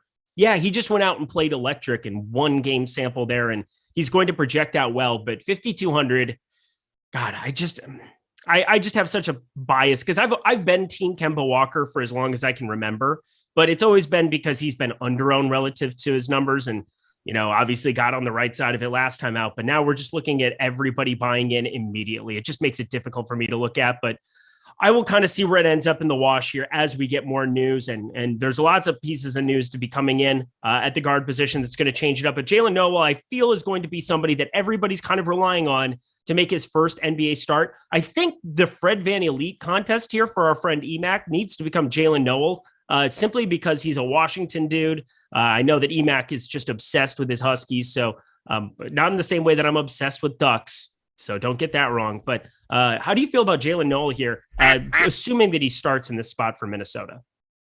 Yeah, so I'm way underweight to the field on him in terms of a piece of chalk that I don't like quite as much as the field does. I'm just not completely sold that the minutes are going to be there in a massive way for him. For sure, he's going to play bigger minutes than what he has played. But still, I mean, you look at him for, traditionally, it's not like he's a crazy high volume fantasy producer. He has scored over a fantasy point per minute this year, but he's played a total of 50 minutes. So it's not like we're looking at a massive sample size. So in general, I expect this guy to be like a 0.7 fantasy point per minute fantasy guy. And I don't think he's going to go play 35 minutes or anything like that. Yes, Emmanuel Quackley. Thank you, everybody. Appreciate you all. Thanks for being here. Have a good night. Rest of the spots that we're looking at getting to here. I'm probably with you. I think Jalen Noel, I'm going to be a little bit underweight too as well. I know that was logging off on the last show. That was the guy that Adam said that he felt the best about from value. I believe it was what he was saying. And, Adam's been pretty hot. He's pretty darn good at DFS, but I don't even trust for him to start here in this spot. And I don't think it's going to change his rostership a whole heck of a lot. I hope that starting lineup comes out at like 8:15. I hope that nobody is able to really react to it. I hope that people get stuck with some of him in the event that he doesn't start, because I do think right now he's going over-owned. So I'm in the same camp as you. I'm definitely going to be firing up some other pieces here from Minnesota, no doubt about it, that we'll get to a little bit later. But this 7K guard, we've got a number of options. Jalen Brunson, D'Angelo Russell here on that Minnesota team. Alec Burks now is somebody that's kind of jumped up to nearly 20%, 17.4% over on DK. Who are you kind of getting into your player pool here? Who are you getting to the most out of this 7K range? Yeah, so I mean, Alec Burks is not somebody I like a whole bunch, and it's something also that I know that you have been playing a whole bunch of lately. I just don't get it. So to me, Same. Like Alec Burks compared to guys like Kemba Walker, Evan Fournier, to me, these are about comparable fantasy producers. The difference is, though, is that guys like Fournier and Walker are considerably cheaper than Alec Burks. And I just don't realistically think there's that much upside in Burks when he's priced all the way up to 7,600. And then you look at his current ownership projection, we still have him for, nearly 20% ownership on DK at 7,600. The last time he scored over 40 fantasy points, you have to go back to November 30th, and he scored 46, which at the time was great when he was priced in the mid 5K range. But I don't even know that 46 is going to be enough on a slate like this. So I would much rather roster the other chalky Knicks players than Burks. And Kemba was out of the rotation. So legitimately, that's another big piece. And you put Kemba out there, Kemba's going to spark usage. He's going to have more shot attempts than, any kind of a 1-for-1 swap for any other point guard, including these other guys. So that's the Alec Burks. I've just never played him like in my entire life. I feel like he just always feels like he's appreciably overpriced and overowned. So I'm not going to be getting to him here on this slate. D'Angelo Russell, definitely somebody that I'm gravitating towards just from an upside perspective. Same Jalen Brunson. If we lose Kristaps Porzingis, I don't know how you don't fire him up in just a crazy, crazy way. I don't know who else is going to be able to shoot the basketball for Dallas whatsoever. What a depleted team. What a ridiculous spot here. They might be able to play a couple centers at once on the floor. That'd be fun. Very intrigued to see what that starting lineup looks like. But let's keep it moving. Who are some guards that you're getting to, maybe on the top end, more expensive guys? Is there anybody that you're spending up for at guard and getting over the field on? Yeah. So the guys that I'm spending up for the most at guard it's Damian Lillard right now, who I think could really end up seeing reduced ownership today because of that questionable tag, which is a reasonable reason for people to not want to put him in the lineup. But it's an 8:30 start time. We still have the Lakers-Suns game after that, so it's not that hard to swap on to guys like Chris Paul, Devin Booker, or find space to get to LeBron James. Should we ultimately get that Damian Lillard doesn't end up playing? So I really do like getting to Dame in this spot, and we could see single-digit ownership on him should we go into the slate with him still being questionable, which I do expect is going to be the case. And even though this hasn't been the best season for Damian Lillard, there's no CJ McCollum in the lineup, so we've seen really high usage rates for Damian Lillard in his most recent games. So these are all his usage rate in every game since he came back from injury, which is without CJ McCollum. 33%, 32%, 30.3%, 33.9%, 34.8%. Are you going to die on me? Just allergies. Sorry. Kristaps Porzingis got ruled out too. I apologize. All right. So we could, so anyway, to sum it up, Damian Lillard, I think we can't put too much stock into his struggles from early in the season because now that CJ McCollum's out, it's just a different usage situation. So I do like paying up for Lillard, and I suspect he's going to come in fairly unpopular. But let's talk about the Porzingis situation now. No, I love Lillard. Right now, Lillard is the guy that I'm the most overweight to on the top end relative to everything else. I mean, Russell Westbrook, you can always make a case at low ownership, absent of Anthony Davis, but you do get Talen Horton-Tucker back here. But 3% Russell Westbrook, I'm going to have 5%. I would say that's a pretty easy thing to look at and be like, oh, triple-double upside, could win raw points for the entire slate randomly if he sparks some upside against Phoenix. So I don't mind getting to him, but Damian Lillard is just way, way, way, way underowned. Let's cover this situation because Dallas, normally what happens when Porzingis is out is you play Maxi Kleber. You find ways to get to some of these bigs. Well, we don't have Maxi Kleber. He's on the list. Josh Green is as well. Amorier, he's on the list. Willie Cauley-Stein off. I mean, it is bleak here. I mean, I talked last night with Ryan. He was legitimately serious when he said it could be Boban night. We haven't had a Boban night yet here this year. I think that there is a chance that he ends up starting here in this spot going up against Minnesota, and that would just be a smash. But I'm not anticipating it. Powell's been starting. I think Powell will continue to start. Moses Brown has kind of entered into random minutes in this rotation. Now he played 10 minutes here last time out for them. So that kind of came out of the middle of nowhere. But what is your immediate reaction here to Kristaps Porzingis being out? And one more guy to mention also, they just signed Marquise Chris. I think he's going to likely get minutes today. So it's a lot of guys to play minutes in that front court. We've got, you mentioned, so overall there's Dwight Powell, there's Marquise Chris, there's Moses Brown, there's Boban. So you put all those guys together, I don't think any of them are massively appealing. And there's so much value on the slate that I'm going to be looking elsewhere. I think a lot of people are going to want to go to Jalen Brunson now, which I understand. We've got all of these guys out for Dallas. I don't know that his upside is that significant considering what his price is. On DK and FanDuel, he's 73 and 7,400. You look at his numbers this year when you take Tim Hardaway Jr., Kristaps Porzingis, and Luka Doncic all off the court. 31% usage rate for Jalen Brunson, very high. Scores 38.07 DraftKings points per 36 minutes. Also, not a bad mark by any means, but considering all the value that's on this slate, I don't know that I want to get to Jalen Brunson when I have him projected for just like mid to high 30s fantasy points at his current salary. But I kind of love the fact that he's priced where he is because I think that that's going to keep his ownership down. I think it might stay. You don't think so? With Kemba Walker and Evan Fournier? He was projected for 31% ownership with Porzingis in. That's true. For me, it's just simply, I mean, is he going to get to 50%, 60%? You think that that's still the number he gets to in like the $15 on DK? I think he'll be projected for over 30%. It's a number that's too high for me at his current salary. Yeah, I'm just going through this roster. I mean, who else are we going to be anticipating out there chucking? Trey Burke was already, and we were going to get to it. Trey Burke was my favorite play on the entire slate at his current ownership, and sitting there sub 15%. He played 23 and 22 minutes. He had usages of 33.6 and 25.8. Only played 17 minutes against Minnesota. It was really a kind of a wonky spot. He got a weird, I don't even really know what happened in that game. I was watching a little bit of it while I was doing the Slate Starter pod with Ryan that evening. And it made no sense what was going on because I expected Trey Burke to get some extended run here. And I just got to be thinking Frank Ntilikina, not going to be a guy that they want to play a whole bunch of a lot there. We have him projected for 21 minutes, partially because they don't have enough bodies to throw out there. And yeah, if Marquise Chris is there, sweet, but like Sterling Brown, he closed the last game. He played 20 minutes, and that was really kind of surprising to me, but he is not a high usage guy. Jalen Brunson, we talked about his usage, 30% plus in the absence of Porzingis and Doncic.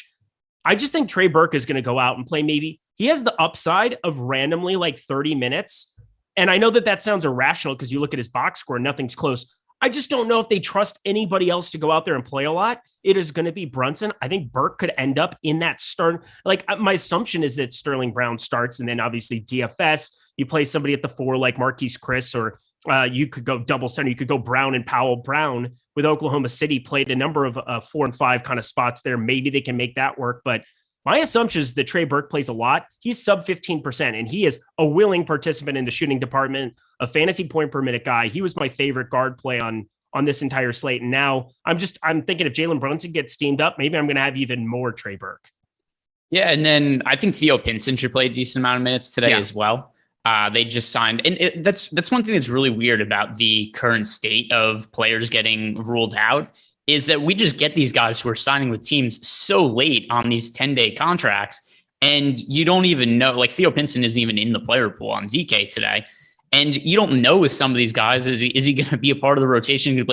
You could tell me that Theo Pinson plays 0 minutes or 30 minutes, and neither one of those outcomes are surprising to me.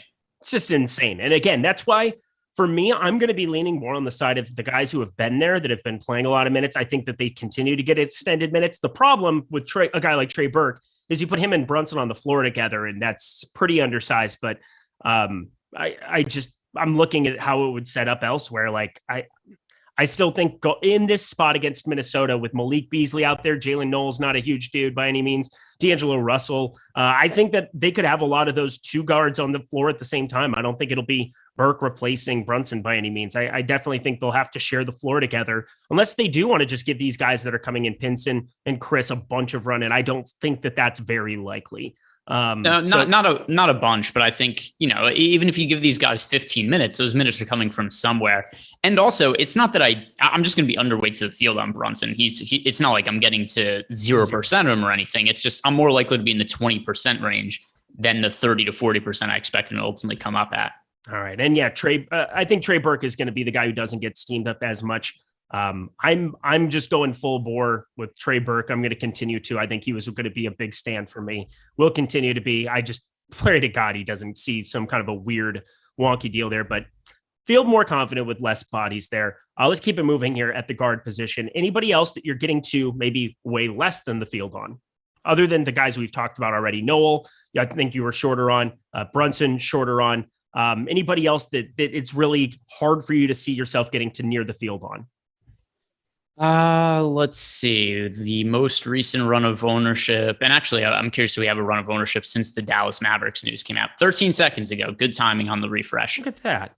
All right. So give me a guess on, well, Jalen Brunson's ownership hasn't changed at all. So I assume that doesn't account for, Porzingis is still in the ownership projection. So it hasn't accounted for that news yet, but all right. Most recent. Can I also say congratulations to everybody in the industry that is making projections right now? You, the real heroes, because holy mother of God, the amount of stuff that you have to do. I don't know if congratulations is the right word. Oh, thank you. We would be screwed without you. Thanks, Eddie Lai. Just give me whatever you're doing because you keep winning and I love it. Just keep doing you. Yeah, definitely. Anybody who, I mean, it's a certain pain in the ass while we're on shows with all these guys. They're getting ruled out to try to update stuff all the time. But yeah, anybody who does projections. It is a tall task at this time of year. Let's see, other guards. I feel like we've talked about everybody who's popular at this point. The only guy we haven't talked about with guard eligibility, we haven't talked about D'Angelo Russell yet. I'm about neutral on him. And same goes for LeBron James, 11,100. Really difficult matchup for him against the Phoenix Suns, but at least the Lakers are home. And then also there's no Anthony Davis. If you look at LeBron's numbers this year with AD off the court, big usage bump. That and LeBron finally looks healthy. I think earlier in the year, he just wasn't quite healthy. He is starting to look more like himself now. So I do like LeBron as a pay-up option, although I still do prefer Damian Lillard for the salary savings. The bot said, congratulations on doing your job. Well, their job is generally a little bit easier than what it's been here of late is kind of what I'm getting at. It's difficult, but they're doing a great job and they're making it super, super easy for us here at Awesemo to be able to talk about all the information. Are you waiting for anything from Detroit? That's the one for me that, again, we just got the Knicks starting lineup, exactly what you'd expect it to be. But Corey Joseph here, he hasn't really changed. Saban Lee, when he gets extra run here, that 28-minute, 41 fantasy point game is pretty fresh in my mind. A guy like that, Frank Jackson. Problem is there's just a number of guys who can play like those low 20s minutes. And unless somebody gets really hot, you're not going to be able to really peg who it's going to be. But do you have any kind of a lean for anybody from Detroit to take shots on? I don't mind. I assume Saban Lee starts. I think I'm going to start Lee, Cunningham, Diallo, Bay, and Stewart. And of those guys, Cade Cunningham's gotten to be really expensive at this point. I don't mind taking shots on Lee or Diallo, but they're lower priority plays for me. There's so much value on the slate, and I'm going to be looking elsewhere. But as guys who I'm going to have a couple of lineups with, it would be them, but low priority. Somebody wants us to talk about Devontae Graham. I think that's the impression that I just got by spamming the chat. Don't spam the chat. We're having fun, though. Devontae Graham, how are we feeling? It's totally unopinionated on Devontae. It's not a Devontae Graham night. If he goes out and scores 1 million fantasy points, so be it. But I hope it's Malik Beasley night. Let's just leave it at that. So think of it in these terms. What is the logic to playing Devontae Graham today? Why? What's the reason to look at him and say, oh, that price point has a lot of value? He's 5,400 on DK. I'm projected for 26.5 fantasy points. Okay. But he's just priced appropriately. There's almost every single almost every single slate we play at this point, there's half the guys have outrageous pricing value, and he just isn't one of them. Now watch him go shoot 8 of 9 he went from off 3. The last 2 games. Greg, if you look at his box score, he played really well the last 2. Is that even true? It is true, actually. Is it? I'm not looking at it. I just know that he played really well the last 2. So he's on a hot streak, Greg. By the way, his game last time out is one of the least repeatable things ever. So he scores 46.5 DraftKings points, Eric. What do you think his usage rate was that game? I'm going to say 20%. 15.1, but he took 12 shots. All of them were threes, and he went 8 of 12 from 3.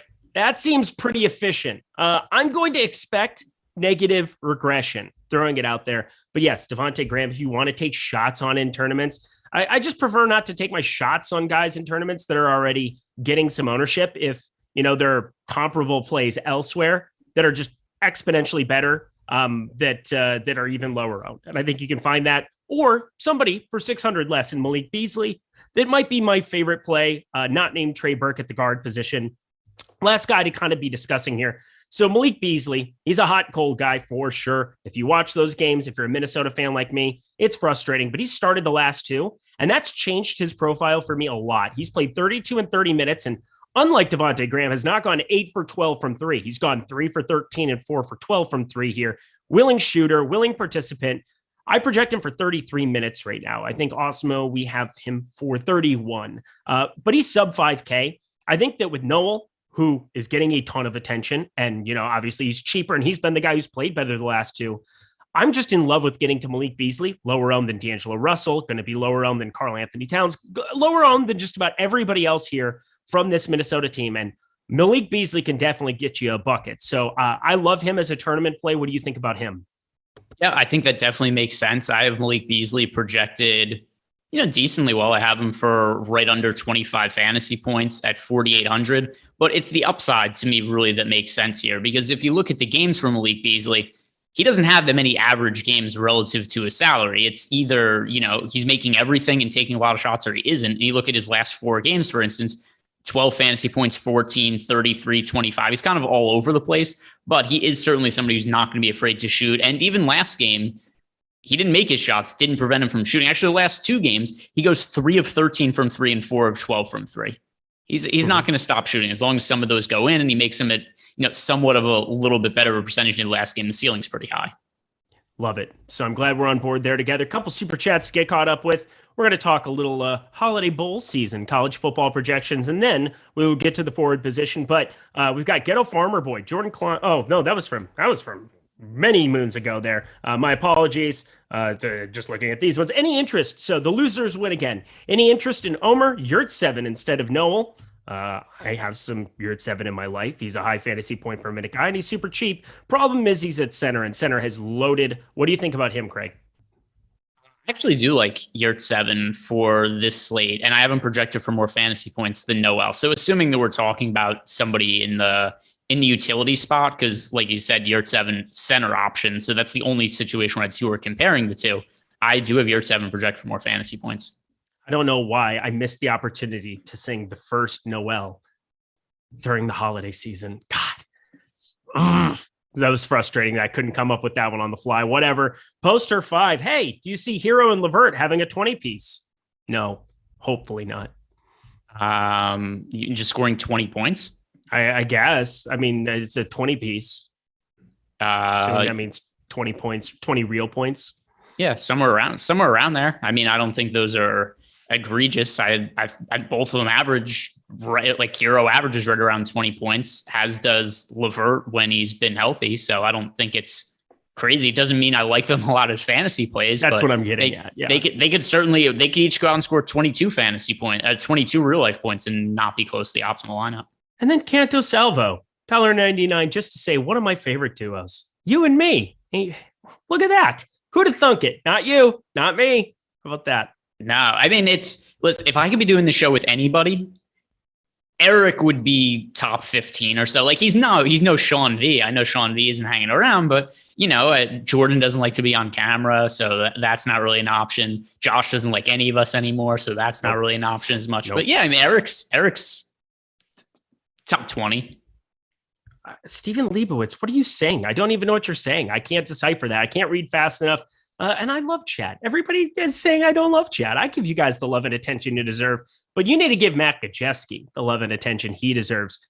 He is the college football expert here at Awesemo. And right now, if you use promo code Bowl Season, BOWLSEASON, all caps, one word, you'll get 50% off. You'll get $25 total off of the projections here for the bowl season. And if you've been playing college football, you know how good and valuable these things are. And if you haven't, this is your opportunity to get in now before you have the college football playoff, which are going to have massive contests. I just know it's coming. Some of these incredible holiday bowls, as you're sitting around the fire, hanging out with your family. If you want to find a distraction away from them, check out these projections. Fire up some DFS and lock and load, baby. That is what you need to do to get some holiday cheer in your life. Fire up these projections, $24.98 with promo code bowl season. Stop guessing, start winning. Join Awesemo Plus today with these projections. I love my family. I would never say anything ill about them here. That was an impassioned ad read. I'm about to, I know I get it for free. I might just go sign up and pay for it anyway after that. But ownership update. Hey, ooh, that's exciting. Is Porzingis still in it? Let's get him out of here. All right. Porzingis is no longer in it. Are you looking? If not, I'm going to ask you for. Ask me because it's not refreshing. Okay. Just on delay. Give me a guesstimate on Jalen Brunson's ownership on DK and FanDuel. It's almost an identical number on both sides. I'll just say 50% on both. It is 39 on DK, 40 on FanDuel. There we go. So 10% difference. Does that do anything for you, considering do you still think it's going to be higher? I feel like you think it's going to be higher. No, I'm going to be underweight to that number. I don't like that's a really healthy ownership projection for Jalen Brunson. I don't disagree with it. I'm just saying realistically, what do you think the upside is for Jalen Brunson in this spot? We've seen him play a decent amount with no Porzingis and Doncic on the court this year. He's only scored over 42 fantasy points once this entire season. And I don't even know his ceiling game at 52 fantasy points. Obviously, that would be great for today, but I don't think it's all that likely. And once again, his numbers this year with Tim Hardaway Jr., Kristaps Porzingis, Luka Doncic off the court, Jalen Brunson scores 38 DraftKings points per 36 minutes with a 31% usage rate. There's a lot of value on the slate, and I'm going to have less of Jalen Brunson than the field is. So we got the Heat starting lineup. Check this sucker out. For everybody thought KJ or KZ Okpala was going to start or things of that nature. We've got Max Strus starting at the 4, I'm assuming. I mean, he's a bigger dude than what I was expecting him to. When he played that Orlando game, I had a ton of him and Gabe Vincent, and he went on like a shooting escapade. That was a lot of fun. But he's pretty expensive here now. I don't know where he's going to land in terms of the value that we already have here, but I think I'm still going to get to a little bit. What do you think about Max Strus starting for the Miami Heat? I have a feeling that he's not going to wind up in my player pool. He is 4,700. 4,700. Let's see. Overall for the season, his fantasy production. I get he's been really good lately, but I can't imagine that he's that great of a permanent fantasy producer. 21 minutes per game, 17 fantasy points. We assume he plays somewhere in the neighborhood of 30 minutes. That would get me to him somewhere like 25 fantasy points or so. There's better value on the slate. If somebody plays him, I wouldn't have an issue with it. I don't think I'm going to really get there, though. Wait, what are you talking about? They're saying power forward. I mean, that's what he's starting at. You have Lowry, Vincent, Robinson. None of those guys are playing the 4. So I'm assuming Max Strus is technically the 4. I guess. Duncan Robinson's bigger than him, I'm pretty sure, but not that matters all that much. This seems like a suboptimal way to try to defend Domantas Sabonis. Yeah, I'm seeing fouls coming forward. I mean, does this make you... Sabonis was not projecting out well for us whatsoever. Like, legitimately, horrendously projecting out. Like, he's at 41 at 10-6. Pretty tough for me to still probably get anywhere close to that over on DK. But on FanDuel, going back over to his price there, $9K, I think I can kind of start to have a conversation about getting some exposure to him. How about you? One second. I'm kind of confused. I'm looking up Max Strus now because we got something going on in the chat. Who's bigger, Duncan Robinson or Max Strus? He's playing the 2 on FanDuel. Yes, that is definitely, he's a shooting guard traditionally there, Loco. But I mean, along these 3, Duncan Robinson playing the 4 is pretty madness to me. All right. So Duncan Robinson is certainly taller. Who weighs more? I mean, I think Strus kind of looked like a square to me playing against the Magic the other night. All right. So they weigh Not the that exact. I've paid that much attention to Max Strus in my life. Yeah, this guy looks at him all the time. All right. So Max Strus is 6'5", 215 pounds. Duncan Robinson, 6'7", 215 pounds. Negligible. They're about the same size. Neither of them should be guarding Domantas Sabonis. Yeah, it seems problematic here. Again, the problem is Sabonis is just priced up there. I mean, you're paying for the ceiling, and I mean, sub 5% over on DK. I mean, we're starting to get to a conversation where, I mean, I didn't even think about him one time for this slate, just kind of assuming Okpala, and not that Okpala is the biggest dude here either, but Domantas Sabonis, definitely a high ceiling option, maybe to get a sprinkle of, but I'm not going to be going nuts with anything there. Max Strus, I'm updating this, putting 32 minutes in for him. That's getting some more of him, but I'm still not getting carried away. There is a pretty significant trickle down for me as I'm trying to figure out some of the minutes for Miami here. We just got a question about Omer Yurtseven. Given that the Heat are going with a smaller lineup, it just stood to reason they're playing against Indiana, Miles Turner, Domantas Sabonis, a bigger team. I just assumed that Miami was going to match them by also playing bigger. With them now playing Max Strus, I assume bigger lineups for Miami. This kills Yurtseven's upside for me. My thing is that there's a very strong possibility Dwayne Dedmon and him have to play on the floor together at some point, rather than just splitting the 5. You think they just still split minutes at the 5 like they have been? No, but I think that there's a chance they play some minutes together. But before, I thought there was a legitimate chance that we're going to see high 20s minutes for Yurtseven. I can't expect that anymore because they're starting Max Strus. Some of those minutes have to go to Strus, and then we also have to assume Okpala is going to play minutes. Marcus Garrett is going to play minutes off the bench. So it just pinches the amount of minutes I could give to Yurtseven. How do you feel about Miles Turner now in the aftermath of this news? Sabonis is really expensive. That's what I'm getting at. I'm thinking like Miles Turner. I mean, it's not like he's going to have Dwayne Dedmon on him, but like legitimately Dwayne Dedmon, if he gets in foul trouble at any point in this game between Sabonis, Turner, again, maybe I just don't know what's going to happen. Like Miles Turner has been known to stand out on the perimeter. Maybe that's something where they put Dedmon onto Sabonis. I'm just kind of thinking out loud with this from a real basketball sense in order to try to see where we could find some upside. Miles Turner, though, 31.5 minute projection here. I mean, he wasn't projecting out that well, but again, really low owned, and everybody reacts to the Miami side. And you've really taught me in the last year of working together where you want to look at the other side too and see how that's impacted. And I got to be thinking Turner and Sabonis both getting the benefit here of having a smaller lineup out there. But Miles Turner may be the guy that we should be looking at more simply because of his price. Yeah, I'd rather roster Turner than Sabonis once again, just because of the price.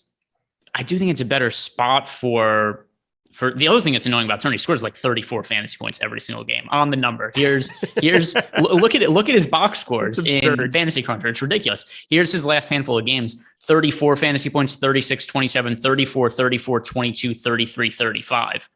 He's probably going to score, 33 to 36 fantasy points, which is nice. I just think there's going to be better points per dollar plays on the slate. So he's probably not going to be anybody I get more than 5% of or so on DK. Yeah, that's what I'm saying, though. I didn't even have him in my pool before. I'm playing 60 lineups. I'm not playing some crazy amount here tonight. So I am going to be getting to some of that here, but let's go to the forward position. Then we'll get center position. And again, we're hanging out for half an hour talking Jock Market here after the show. Don't go anywhere. There's going to be tons of starting lineups that come out. You're not going to want to leave. We're going to be sticking around, giving you all the analysis we can. 48 more minutes of Eric and Greg, your favorite duo here at Awesemo, even though conflicting reports in the chat, I'm not watching them anymore. I don't care. I'm in the top 15, baby. I know Greg would rather be doing a show with Loco. He'd rather be doing a show with Jordan Klein. He'd rather be doing a show with his brother. I don't really know. Stuff like that. We're just getting weird now. Yeah, by myself. Like there's a lot of people, but you're up there though. You're up there. Just do an entire show that you pre-record yourself doing one thing and then you dub it back over. It's just you talking to you the whole time. That'd be entertaining. Actually, I'd watch that. I'd do it. All right. Rest of the forward position, top end here. Evan Fournier, Julius Randle, Dorian Finney-Smith, your three most rostered guys here. Evan Fournier, we talked about already, but Julius Randle, we have not. He's 10-3. He's really expensive, but we got to be expecting that this usage that's now started to spike back up here a little bit. I mean, I was worried that Kemba Walker start I was a little bit lower, but he played 41 minutes there against Boston in that loss. 29% usage, 33.8% usage, 35.6% usage for the last three. That's good to see. I want him to be willing participant in the shooting department because the assist rate has definitely gone down from last season. Not nearly as much of a triple-double threat here, but definitely somebody that, gets that double-double and he goes for 30 real points. You're probably going to want him in lineups. How are you looking at Julius Randle on this slate? I like Julius Randle a lot, and it's just opportunity. We look at the Knicks, and for some of the same reasons that I've liked somebody like Evan Fournier recently, it's just there's so few players available on the Knicks that we just have to assume all the minutes and the usage are going to the same handful of guys, Julius Randle being one of them. So I do really like paying up for Julius Randle. He is one of my favorite pay-up options on the slate. Let's see, where am I at right now? So in terms of pay-up options, Damian Lillard is my most rostered pay up. Julius Randle is second, Karl-Anthony Towns third, and then LeBron fourth. Okay. My order is Damian Lillard 1, Karl-Anthony Towns 2, LeBron James 3, Julius Randle 4. That's perfect. Brandon Ingram, we didn't talk about at the guard small forward position here, but 8,900 for him. I'm a little bit over the field on 22% as well, but nothing crazy here. But yeah, definitely prioritizing. I love this Lillard play with you. Julius Randle fourth for me, but still, I have nothing to say. I'm just not going to get to 36% of him. You see the Pistons starting lineup. Oh God. Now you got me nervous. What are we looking at here? It's nothing too crazy. It's pretty much about what we expect, but they're starting Corey Joseph instead of Saben Lee. So joy. Some interest in Hamidou Diallo, but it's not my favorite situation to go after. I think it's going to be a bunch of guys that play 26 to 28 minutes. All right. Yeah, I'm not going to be doing a whole heck of a lot here with it. Brogdon, Holiday, LeVert, Sabonis, Turner, exactly what we expected from the Pacers. Very, very fascinating. But yes, Cunningham, Joseph, Diallo, Bay, Stewart.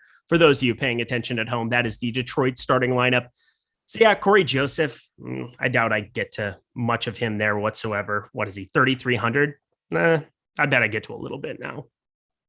I mean, it's like a direct swap off Noel. See, what do I have?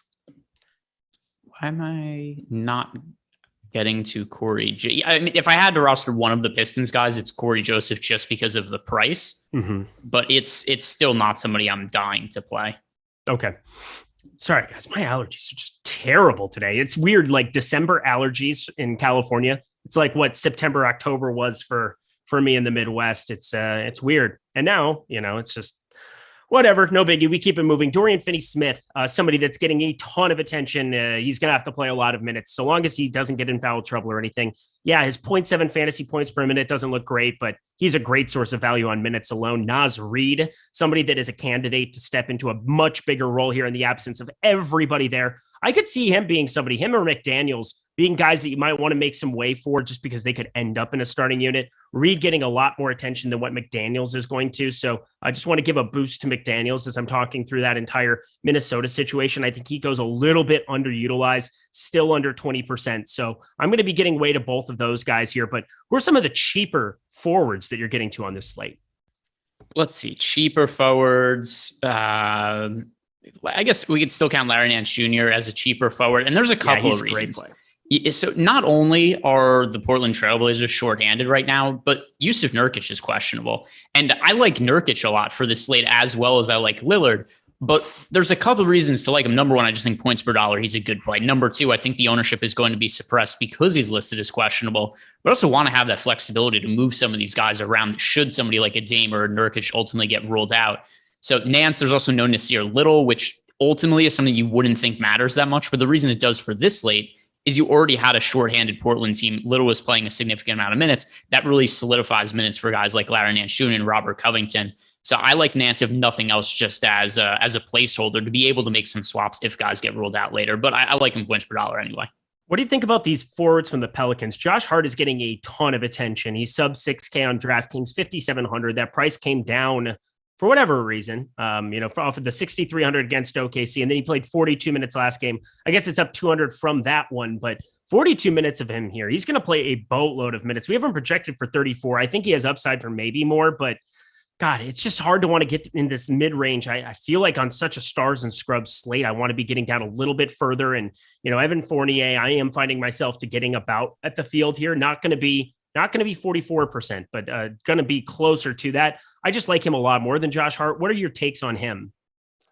So for Josh Hart, I think it's pretty much the same as what you said right there. I have Josh Hart in my I have him in my builds. I have a pretty decent amount. I'm not quite as much as the field. I think he's a good points per dollar play. Once again, there's just other guys that I like more than him. So I have him. Let's see. I just uploaded a set of lineups, and I have Josh Hart in a little under 20% of them. So you consider on DK, they just projected for 27% ownership. I'm close to the field, just a little bit underweight. All right, Jay Lopez, my dude. That's a good way to get my attention. It's me, Beasley or Kemba. I mean, how chalky is the rest of your lineup? And also Kemba Walker. I'm lower on simply because I'm not going to get to 60% of him. I'm still going to get a lot of Kemba in the allotment of my lineups. But Malik Beasley, I'm talking about for tournaments. I'm just going to be well above. Did his number change at all? I don't know why it would have changed that much, but yeah, he's at 10% on this slate. That's way too low for me. For tournaments, I love Beasley. What do you have any take on that, Greg? We talked about Beasley before. I like him. I don't think I like him quite as much as you do, but he's in my player pool, and I like him as a contrarian option relative to the other plays on the slate. And something else you said earlier I think makes sense. He's a pretty good pivot off of Noel for this reason. If Malik Beasley plays a bunch of minutes, it probably comes at the cost of Jaden Noel playing less minutes, and every shot that Beasley's taking is going to be less shots than Noel takes. So yeah, I certainly do like him. Yep, love it. Ryan Nelson 02 said, Matt G, best in the game. Eric can't change him. I would never change him. I love that we get into it. First touchdown of the game, Antonio Gibson here for the Washington football team. Go collect your super chalky running back tickets here. Congratulations on that. 1 yard touchdown, 7-0 Washington. Chad Freeland, member for 7 months. Bahumbug to you and yours. Bahumbug to you too. Love it. The Bolts, Hart Powell or Cunningham Fournier? Give me a site. Give me a site, and I would love to answer that for you. Probably for both. I'm going to be avoiding Cunningham, but Greg, do you have any impulse there without a site? Probably Cunningham Fournier for me, just because I like Fournier more than Hart and Powell. Now, with that said, if Damian Lillard and or Nurkic get ruled out for the Pelicans, then it would be Hart Powell, but 10 minutes to go until the slate locks, and you're probably going to have Fournier locked in at that point. All right. Well, we got 10 minutes till the slate locks, and we've got Jock Market to be talking about for 30 minutes after. We'll be talking about the updated ownership. We'll be talking about the games live as they're going. One of my great pastimes here with Greg Ehrenberg. But fantasy sports has been changed into the stock exchange. Fantasy sports as a stock exchange at Jock Market. You can make every single minute of every single game. I'm telling you right now, it's super easy and simple. The app is super clean, super precise, and we have some projections that you can use free on the site constantly for Jock Market. Free Jock Market IPO projections. Now, the IPO phase, it's the initial public offering phase. That's where you go and get shares of players before the game start. You can get them a little bit undervalued there. That's a really nice way to kind of get the game started, but it begins when the games begin because you can sell them in real time. You can buy them in real time. Does somebody get 2 fouls? Does somebody, knock down 3 threes in a row and their price hasn't adjusted? If you're quick to the draw on those, you can make a lot of money on Jock Market, and it is so easy to do. We have these free projections. We're going to be going through those with you as well, talking about where we might be able to find some value for Jock Market, but it's a really fun site. And if you haven't had the chance to play on there, use promo code Awesemo for $50 bonus on your first deposit. So you can get up to $50 more completely free. And if this is your first time playing Jock Market today, if you want to play for this, for NFL or anything else, your first market, you will get up to $100 reimbursed into your account for any losses you incur playing. So you will get up to $100 deposited back into your account on your first market guarantee. I think that's as simple as it gets. So take advantage of that promo code Awesemo, get $50, and I promise you it's going to be a lot of fun. So we're going to be hanging out 30 minutes after the show, chatting a bunch about Jock Market. Thank you so much to them for their sponsorship here of the Live Before Lock show. All right, let's get ourselves to the center position. We have 8 minutes to go here. If you have anything else you wanted to add to forward, but I think we kind of went clean through a lot of the most popular plays, some of our favorite plays there. At center, though, Karl-Anthony Towns, 31%. We have a lot of value here from the Minnesota Timberwolves that people want to play. Naz Reid, one of them. Jalen Noel, we've talked about. Malik Beasley, I've talked about. But Karl-Anthony Towns, 31%, coming in with a ton of ownership. along with D'Angelo Russell, another guy that's more of a spend-up option. How do you view Karl-Anthony Towns on this slate? I like him a lot. There's a ton of value. It's not hard to spend up for him. I'm a little disappointed how popular he ended up being, just because he's been somebody who generally hasn't been that popular recently, but big usage bump for him with no Anthony Edwards on the court. And he's played pretty well as of late. Last 3 games, he scored over 50 fantasy points in 2 of them. And then something else to consider here, which I said at the top, but I just want to reiterate, there's so much value on the slate that it's not that hard to spend up for guys. And given that Karl-Anthony Towns isn't priced up in that same tier as LeBron, and by the way, I haven't projected about similarly, it's not really that hard, but it's a lot more doable to fit, say, like a Karl-Anthony Towns and a Damian Lillard together than a LeBron James and another star. Agreed. It just because LeBron's really priced up there. As much as Sabonis might look better here, super ceiling option, it's tough for me to get to a 10-6 over on DK. More of a FanDuel guy for me if you want to take some shots over there. But looking at the rest of the center position, I mean, there's guys that power forward center eligibility that we're getting to a number of those guys. Does anybody from the Mavericks? And again, they just have no bodies out there whatsoever. And I thought that I would be getting to more of them. I just don't know who is going to be playing the minutes, how to break it down, but I got to be thinking somebody's going to play a ton of minutes for the Mavs from this position. It's like one of the only positions that they have healthy bodies, but weird pivot, I know, but Dwight Powell might be one of my favorite turnip plays at 3,200. I don't know what else they're going to do other than just play him and Moses Brown. And Moses Brown started to get into the rotation, but he's under 10%. Again, I know it's a weird pivot to be looking at, but how much Dwight Powell do you have on this slate? Let's see. Dwight Powell. I actually like Dwight Powell quite a bit ever since the news that there was going to be no Porzingis in the lineup. And it's not even that I have Dwight Powell projected for a ton of fantasy points. I'm for right around 22. He's going to look different on DK versus FanDuel, but considering he's nearly min price on DK, I think he makes for a really strong value option. Something else, by the way, that I want to add to this is also the fact that we don't have Yurtseven. To me, at least, as a potential play here, is something else that gets me to Dwight Powell more. All right, good. Because I know that was a weird pivot, but he's actually my 3rd highest owned center. The guy who's second right between them, and this is where it kind of gets into a preference here. DeAndre Ayton and Jonas Valanciunas. Which is your favorite between the two? Because I have a preference. They're both 82 and 8,300, but I want to hear your take. You said Nurkic and who? Ayton and Valanciunas. Oh, I thought I heard you say Nurkic. No. Honestly, neither of them. Okay. It's just not a price range I'm getting into today. I'm either getting up to, say, Karl-Anthony Towns or Julius Randle, or just going cheap at the position, or going to Nurkic in the mid-range. All right. I'm getting to a ton of Jonas Valanciunas. And I think my reasoning is just, I don't know how they possibly contain him without Nurkic. If Nurkic doesn't play in this game, 6,900, who in the world is going to be guarding Jonas Valanciunas, a guy who can step outside, but is just a massive, massive body there in the post. And I find it tough to not want to get to a ton of him as a high upside option at center. He's coming in under 25% rostered here right now. I would imagine Cody Zeller would have to be playing some more minutes for Portland, but he's out, so you can't really worry about him anymore. He's done. So Robert Covington is the guy who has to play the 5 there. That is freaky. Marquise Chris is out there. That's kind of freaky too. I really don't know what to make of Portland, but I know for a fact that Jonas Valanciunas has the upper hand in the matchup. So does that change anything for you? Well, I just think it's going to be Nurkic playing a ton of center minutes. Oh, okay. You think he's not in officially yet, is he? He's questionable. Yeah. So we're still waiting on it. So if he ends up in, would you change your lineups to get more in the event that he gets ruled out?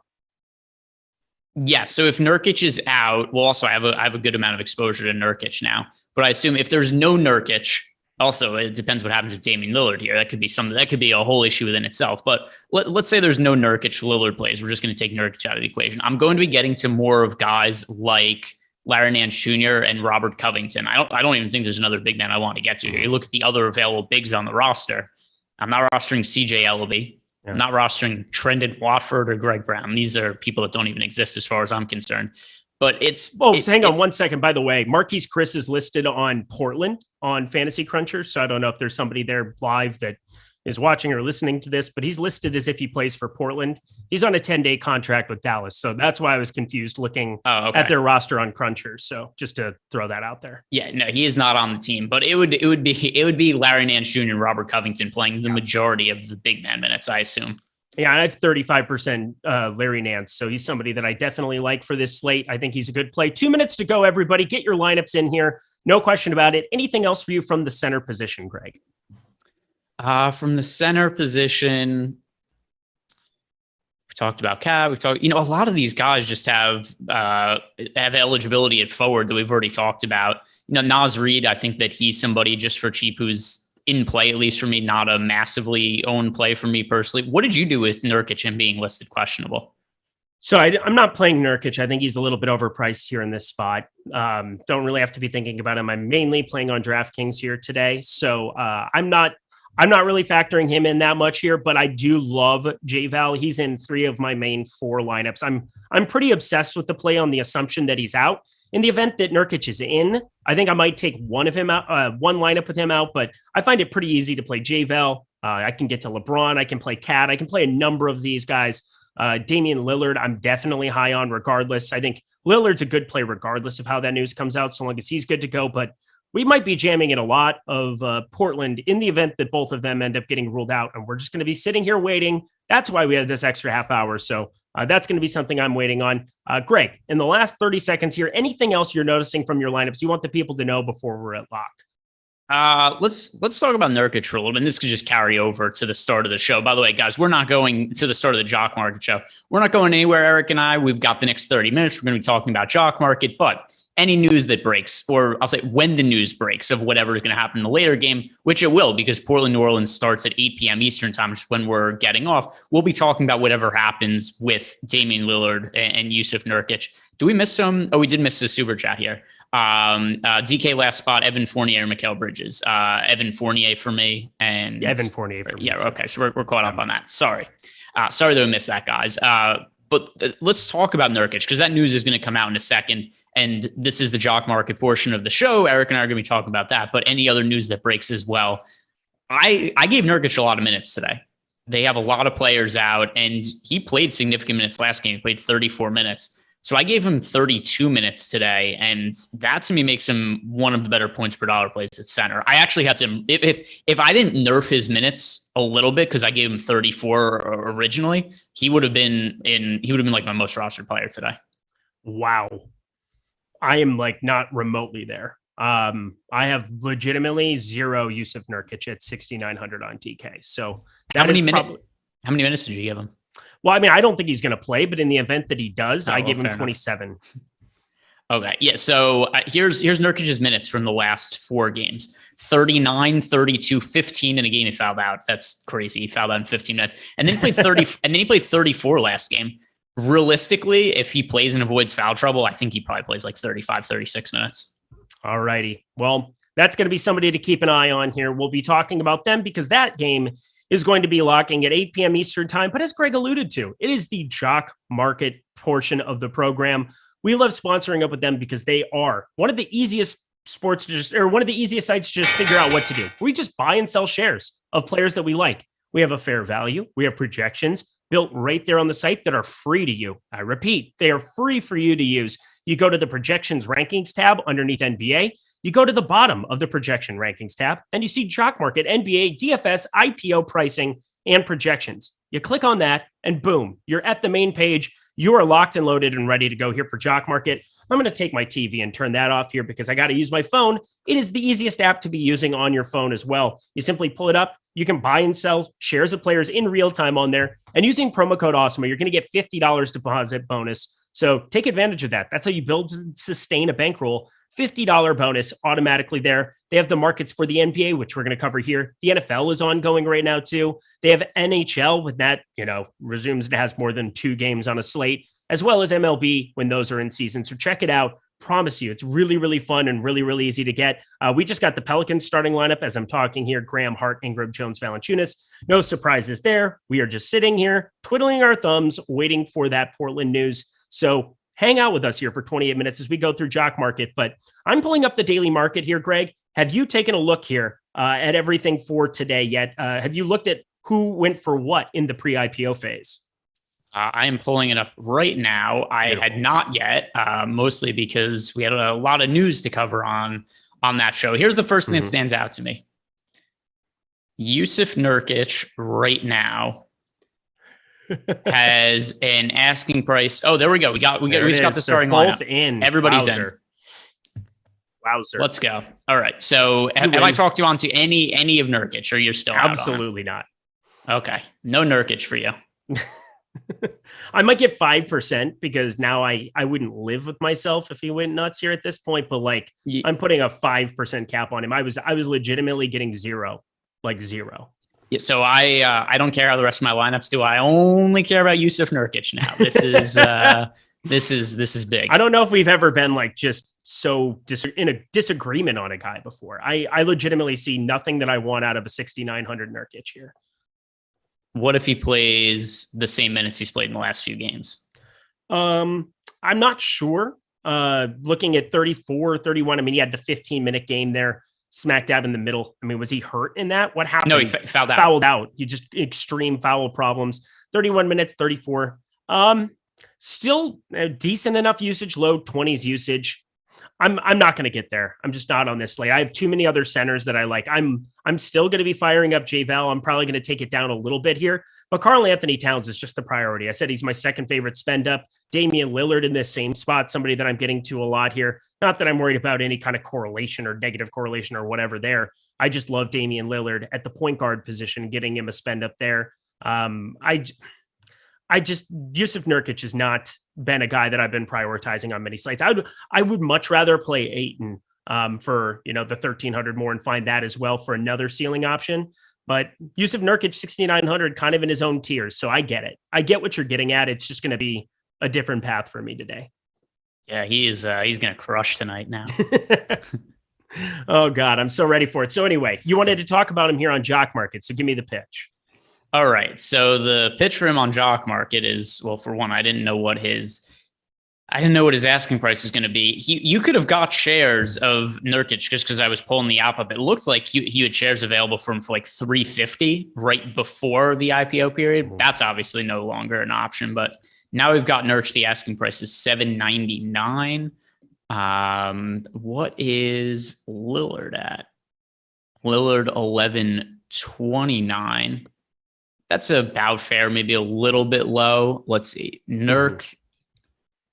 He's literally $7.90. So like he's exactly at his fair asking price, according to our projections. Yeah. And I'm higher on him than our projections. So I'm buying myself some shares of Yusuf Nurkic. Whew. T McBee just said Nurk IPO win at 362. That would have been fun. Yeah, that would have been phenomenal. But it's so much risk though, because you don't know if he's going to play or not. Right. It's a lot of risk, but now you're in a really, really good spot. I mean, yeah, you're basically throwing, what is that? $3.62 away. Yeah. So you could have, so here's what you could have done. You could have bought 10 shares of Nurkic for $3.60. So $36.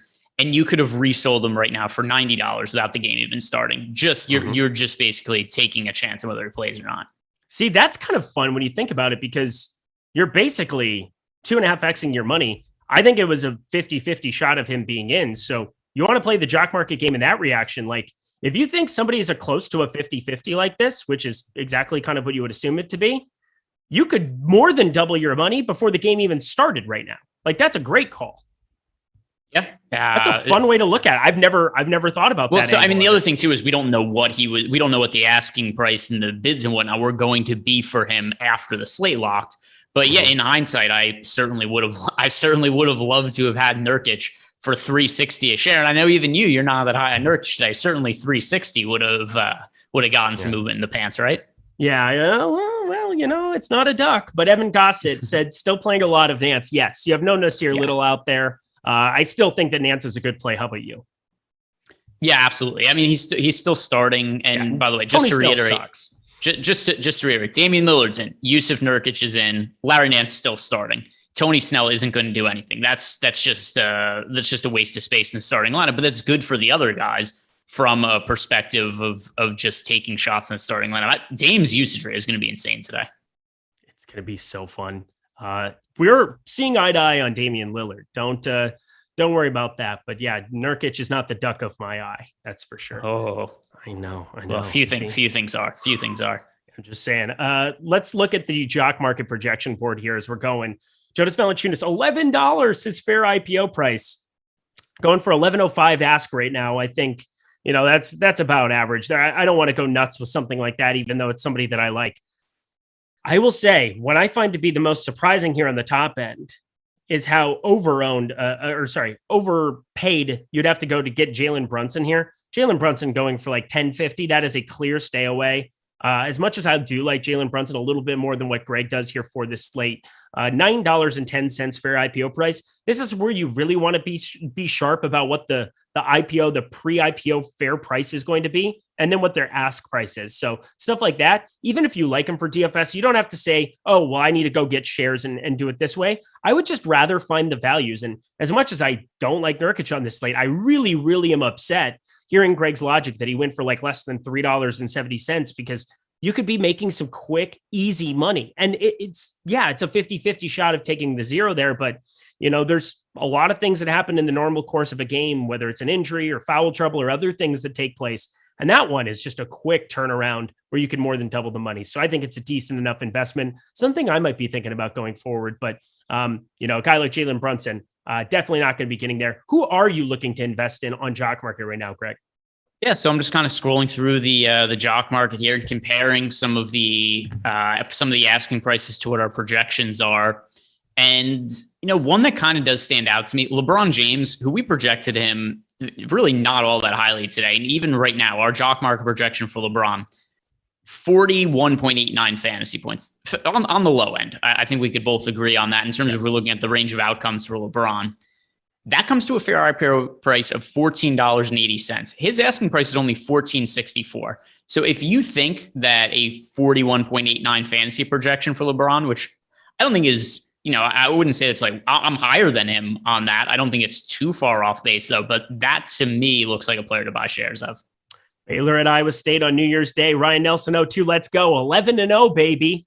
Iowa State Cyclones top 10. Man, it's just, we were a football school last year. We're a basketball school this year. I really don't know what to say. All I know is I'm happy that Tyrese Halliburton is affiliated with us, because we are, what a stud that guy is. I love him so much. By the way, I just got shares of LeBron. No, you got excited there. You got like really excited. Well, because I always feel like I have to, when you ask me, I scroll through. I have to. What am I going to do? I'm not going to take action on something I say I like. I don't know. There's other sites and other places that do that. Yeah, well, I've got these now. By the way, Jalen Brunson. Oh boy, talk about. Here's something that makes me curious about what his ownership's going to be. The asking price for Jalen Brunson right now, $10.50. Yep. For reference, he has almost the exact same asking price as Russell Westbrook. It's ridiculous. I mean, here's the thing. Like I was with you. I thought it would go a little bit higher here, but I don't think he's going to get close to like Kemba territory. And by the way, did we see what his ownership ended up with up in the $15? Because I am very, very curious about that. I think I saw right around 60%. And then Evan Fournier around 50, if I'm not mistaken. Okay. I was just because I played some single entry stuff here today. I played in like the $40 single entry and the whatever else. Let me get away from that. Let's see. Where is it at? 62.33%. Game hasn't started yet. Of course, we're going to keep you all apprised of any kind of information we can take advantage of. Because again, a big part of playing here on Jock Market is reacting to the games live, reacting to what you're seeing, reacting to foul trouble, reacting to who gets off to a hot start. So finding some opportunities to maybe get some lower owned or, maybe not lower owned in this case. In this case, it's going to be less popular or plays that are undervalued according to what their price should be. So we will be keeping you apprised of that here. But Gabe Vincent off to 4.75 fantasy point start, just throwing it out there as that game's getting going. But talk to me a little bit more about some of the other plays you might be looking to get to on Jock Market. Let's actually talk about some of the guys from this game and how they've started to this point. So one thing that is notable, Max Strus got in very quick foul trouble. He picked up 2 fouls in 4 minutes. He came off the court. It was not so they did go big off the bench, but it's not Yurtseven that checked in. It is Okpala that came in. So with that in mind, I'm curious to look at the asking price for Okpala. Let me see. I'm trying to find him here. Mm-hmm. Okpala 245 here we're looking at. Pretty low. Let's see. It's pretty darn low. I mean, it's fair projection. I mean, Max Strus is down there at 290, but I gotta think Akpala dollar. Well, he was a dollar fair IPO, but like that's factoring in a much lower minutes projection than what you have now that he's on the floor already. Yeah, here's the issue though. Now, as I'm looking through his numbers for the year, 10.8 minutes per game, 7.39 DraftKings points. Mm-hmm. So, like, what are we looking at here for Akpala? He plays 25 minutes, and I'm expecting like 18 fantasy points. Yeah, he just hasn't been a good enough fantasy producer this year. Let's see. Yeah, I don't want to be going there. I'm probably not going to be doing it at that number, but I think about what his minutes could look like now. But Strus is going to come back in now and still try to get close to 30 minutes, 28 minutes, depending on the foul trouble here. So Akpala, he's got 2 fantasy points right now. I don't want to be going nuts with that one, but definitely a good talking point. Malik Beasley there at 390. That was his fair IPO price. I'm just Malik Beasley. I really like the guy. He's going for a 549 ask price though. They can't do that one.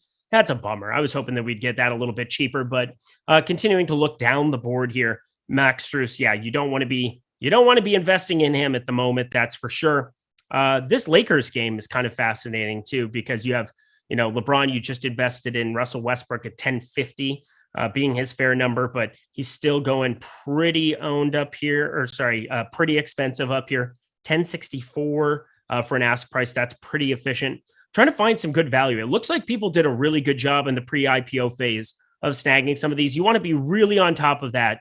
Because that's going to be a big part of being able to play over there. But watching this Pacers game here, they're in a timeout, and this New York game just got underway. Julius Randle with a bucket here, 2-1. What a weird score to be looking at there. Cade Cunningham out there turning the ball over at will. Way to go, buddy. Kemba Walker missing a jumper. So nothing too enticing to look at there. Trey Burke is going for $7.04. Holy cow.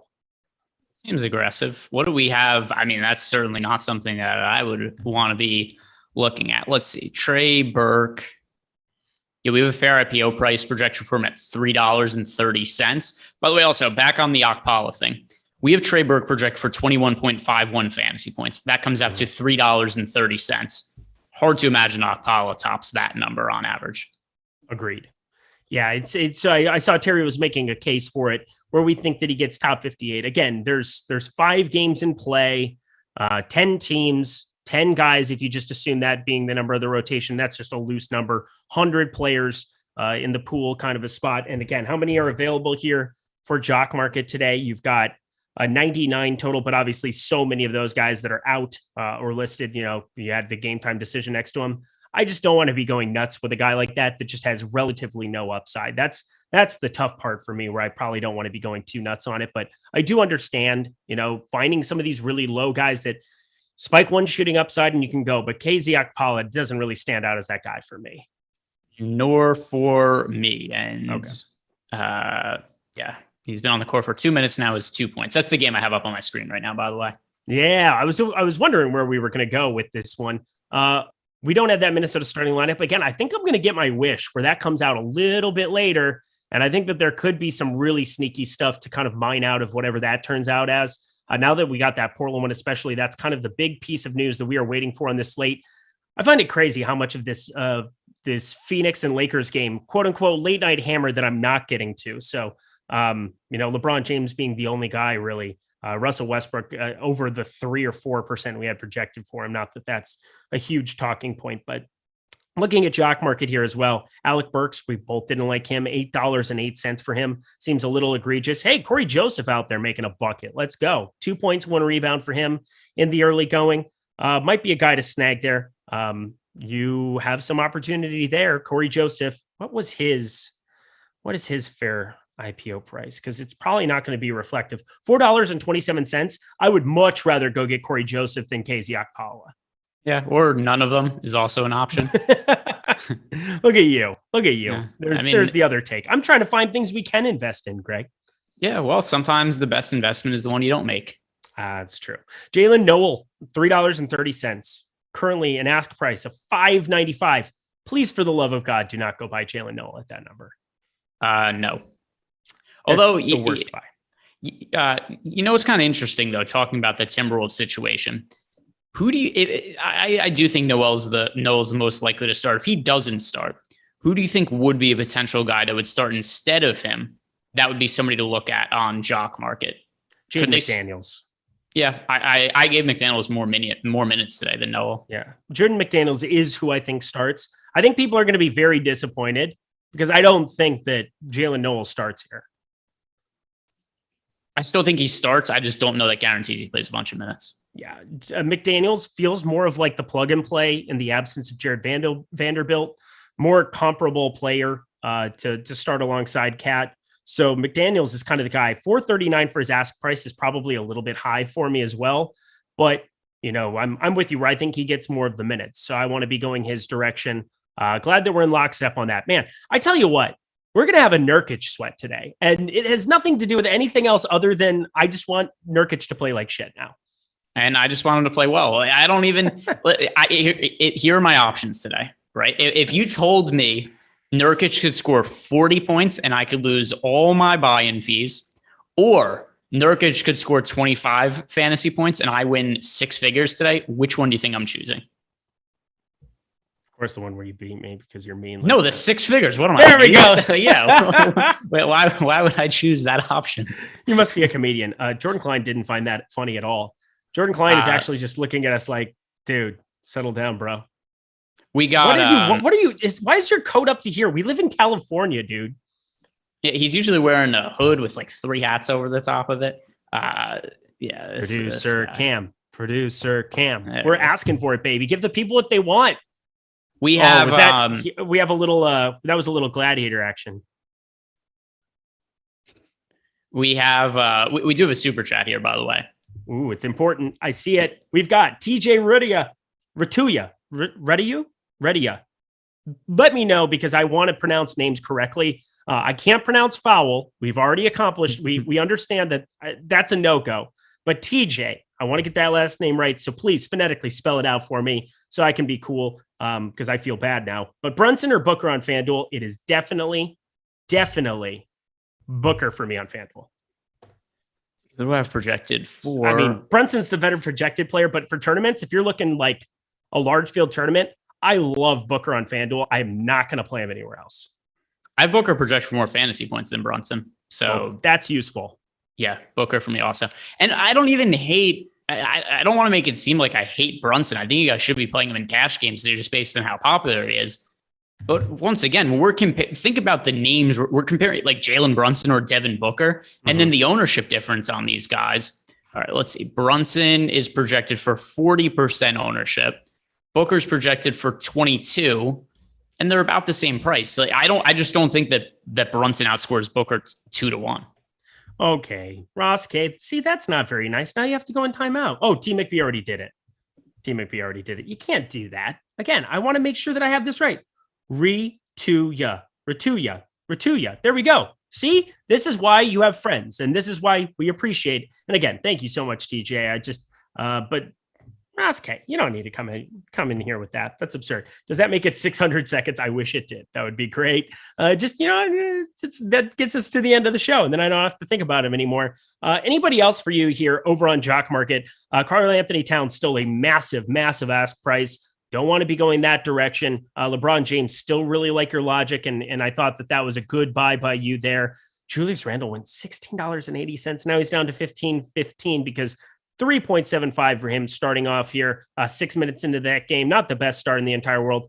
You know what? I'm starting to talk myself into some J-Val shares. $11, $11.20 ask. I'm going to get one of those puppies because I just want it sitting there. Damian Lillard as well. $11.60. He's going for $11.25 right now. That's the better buy. I'm going to get that. We're going to go to Lillard's side of it. There we go. So now I'm invested in Lillard. That Knicks Pistons game there, that is a low scoring game. 9-9 halfway through the first quarter. It's like watching football yesterday. Just, I'd rather do anything other. I'm a Viking fan and we won. And I was still that was an egregious football game. That was, the NFL product has been rough as of late, and it's certainly if I did not have money on it, those would be difficult to watch. Even with money on it, it's fairly difficult to watch some of those games. Loco with the fatality, finish him. A little bit of that action in the chat. Well done, Loco. Get him out. Let's see. Going back over here to Jock Market. Again, I'm just trying to react to some of the stuff going on here. And that Pistons next game, brutal. Miami's up 7 here right now, 24-17, 3:30 left here. I'm not getting the play-by-play here on ESPN. Are you? Or are you watching it live? Because I'm just watching it. All right, I'm not going to pull up League Pass simply because, again, internet. I've been running good here. Everything's been lovely here for however many days. I don't want to jinx it, right, Jordan Klein? Give me the confirmation. Dude, he is not about me today. No, he's not about any of us. Jordan Klein cannot wait to be done with work today. I mean, there's a lot of days, it's obvious, but today it cannot be more apparent. That's the first thing that made him laugh. What's her name, Jordan Klein? What's her name? You would know, it'd be one of your friends, but yeah, that's probably that's the first thing that's made Jordan laugh this entire show is me saying he didn't want to be here. Man, Jordan brought him back to yeah, dude. Honestly, get a smile on your put a smile on your face, make the world better. I can't hear you. You know what? That's the best version. Is I just get smiling Jordan Klein. That's all that mattered to me. Let's round out this. We got 6 minutes to go here. I'm looking at Pacers. Yeah, Heat 26-17 here. Rounding it out, is there any kind of late news based on this Minnesota starting lineup specifically? That's the main one. We've talked about McDaniels. I think we're both high on him. Any of these Minnesota pieces other than Karl-Anthony Towns look appealing to you on Jock Market? Other than Karl-Anthony Towns, just because of his $25 potential. So here's what's hard. The answer is yes, the short answer. The long answer is I don't know which guys outside of Karl-Anthony Towns. Exactly. So it's whoever ends up starting, unless it's Noel. Let's see. What is the McDaniels ask price at the moment?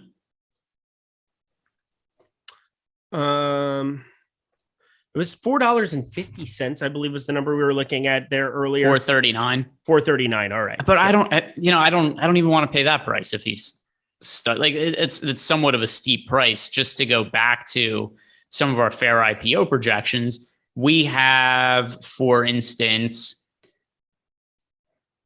Sadiq Bey coming into the slate. We had projected for 25 fantasy points and a fair IPO price of $4.80.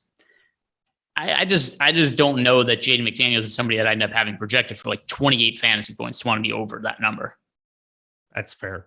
I see no problem with that. Naz Reid, looking at his number now here on Jock Market. I tell you what, 492. If Naz Reid is starting, again, obviously he doesn't become as appealing next to Karl-Anthony Towns. I mean, there's an outside chance that it's him and McDaniels on the floor together here. I'm not saying it's likely, but there's an outside chance of it. I want to be reacting to that starting lineup as fast as I humanly possibly can. So maybe we get that here in the next 4 minutes and we can help you react to it. Otherwise, stay on Jock Market. Be ready to pounce in the event that you see Naz Reid starting, because he is my favorite guy under $5 that we would be looking at getting here at the moment. Everybody else, Noel, I've never seen anything priced up quite like that for a guy that's like 3,300. He's going for $5.95 now. I believe his ask was like up around $7 a second ago, and somebody's now starting to slowly bring it down. What are you seeing right now in the games? Anything appealing that we're looking at from the live games? Certainly not from the football games. We've got Washington up 10-0 on the Eagles, and then with Garrett Gilbert at quarterback, and then Rams Seahawks almost at halftime. Rams up 3-0. Jesus. Hopefully you bet the under, everybody. Darren Unger, $1.99 FD. All right. So we got Val Hart Noel or Boban Powell Dame. Boban is completely dependent on seeing him starting. Yeah, as of right now, I'm not positive Boban's going to be in the rotation. So just by default, based on that, it's going to be Valanciunas, Hart, and Noel. And the thing is, too, I'm not freaking out because I have so much Naz Reid already preloaded. I have so much Minnesota preloaded that I don't have to worry about it. If I'm going to be able to get to Boban pretty easily. Now on FanDuel, maybe a little different with the way that salaries work out, but you should have quite a bit of exposure if you're playing more than one lineup, of course, to some of the pieces of that game. So getting to Boban shouldn't be that big of a problem in that event. So on FD, though, don't even have a Boban plan. I think that it's pretty irrelevant for me there. On DK, super easy to kind of swap around. So hopefully that's helpful. Darren Unger, always in the chat hanging out here. Okpala up to 8.75 Jock Market points, still just 315 ask. That's T McBee. He is on Team Okpala right now, baby. Yeah, I think I'm going to keep saying don't get him, and then he'll have 20 fantasy points, and I'll be like, yeah, okay, get him at 315. All right. I'm going to get some shares. I'm at 315 right now, just because that's what T McBee said. That's what T McBee said. Honestly, T McBee, one of the hardest working, if not the hardest working dude here at Awesemo. Do more, Terry McBride. Do more for us. How about that? Okay. That's sarcasm. You do way too much. Here we go. I'm going to Okpala as well. I'm going to get a share as well. By the way, the people are going to be fired up. Evan Fournier is 1 of 4 from the field with 2 points and no other stats in the first 8 minutes of the game. Oh. Everybody in this game sucks right now. Well, I'm lower on them, so that's helpful. Let me get some Okpala. Okpala. Order filled. Let's go. KZ Okpala. What's he up to? 8.75 still. OKPALA, Jordan Klein. He just asked me how to spell something, and I was happy to oblige. Yeah. How do you not know how to spell your own name, Jordan? You have to ask Eric how to spell your name? J-O-R. Holy mother of God. Here we go. Minnesota Timberwolves starting lineup. Are you ready to rock? Sure. D'Angelo Russell, Beasley, McDaniels, Towns. So we got the McDaniels one right. Balmero is starting. Well, I don't care about this team anymore. Let's see. This is so good. On the way out, we get this news. He's $2.20. I'm just going to get a share because. No, McDaniels is starting though. I got fixated on the Balmero part. No, I know you did. I got fixated on the Balmero part though. Okay. What do we win for not having Noel in the starting lineup? I feel like we should win. You said he started. You lose. I win. I'm the captain now. I did say I thought he was more likely to start than not. He's never started a game in his NBA career. Pretty fascinating. He's still playable. I'm not saying that he's not, but Balmero, holy Lord. I just got 220 for him. Balmero has had some starts here in the game. What news to get on the way out here? Jordan Klein, hang out with us here for an extra minute so we can help the people out. But Leandro Balmero, 18 minutes in his start against Atlanta on December 16th. And I thought there was one other. That's his only start, but he's played upwards of 25 minutes. He is not, and I mean not good at accumulating fantasy points. But the big difference is that there are no bodies. There's just not a lot of people to play minutes. Anybody who was going to be starting, I think, became interesting right off the bat. Noel, we were both already much, much lower on. I think that this kind of locks him into sub 26 minutes. I feel pretty good about shorting him in DFS. How about you? Yeah, I mean, I already was, and now just even more so. But I'm not going to be playing. I don't think I'm going to be getting to these other guys either. It's if I have to play one of them, Jaden McDaniels is my favorite, but that's not. I mean, I don't like Balmero. I don't like Noel. I think Naz Reid is okay, but I don't really love him either. This is not a great source of value, in my opinion, anymore. Yeah, I mean, I'm not going to get to Balmero. I mean, for me, I got him because of his super, super low starting price there over on Jock Market. No Naz Reid. I still think there's no question that Naz Reid was the guy I didn't expect to be starting, but I said in the event that he did, you'd want to get a ton of shares, considering over a fantasy point per minute guy. Jaden McDaniels, 0.64 fantasy points per minute. Doesn't really matter considering we're going to be playing 30 plus minutes of him there. No problem getting to a little bit of him. Super, super cheap there. And on FanDuel, I don't think you need to be getting crazy with any of these guys, but seeing Beasley, seeing McDaniels, definitely a plus. All right, Greg, that was the Jock Market portion of the program. Hopefully you guys got something out of that. A lot of KZ Okpala love. That was a different turn, I think, for the half hour. But T McBee, sharp dude, definitely follow all of his stuff in writing and on all the shows. We appreciate him hanging out in the chat, giving you guys some great information. And Greg as well, just doing an awesome job here. Greg, any final words for the people other than go Yusuf Nurkic? Get Noel out of your lineups and hopefully doesn't score a bunch of fantasy points. All right, boys. Hey, absolutely a blast. And girls, too. We appreciate you. Use promo code Awesemo. Get that $50 bonus. Jordan Klein, best producer in the game. best producer in the game named Jordan Klein. No doubt about it. Yo, I'm out of here. I got a lot of adjusting my lineups to do. We'll see you later.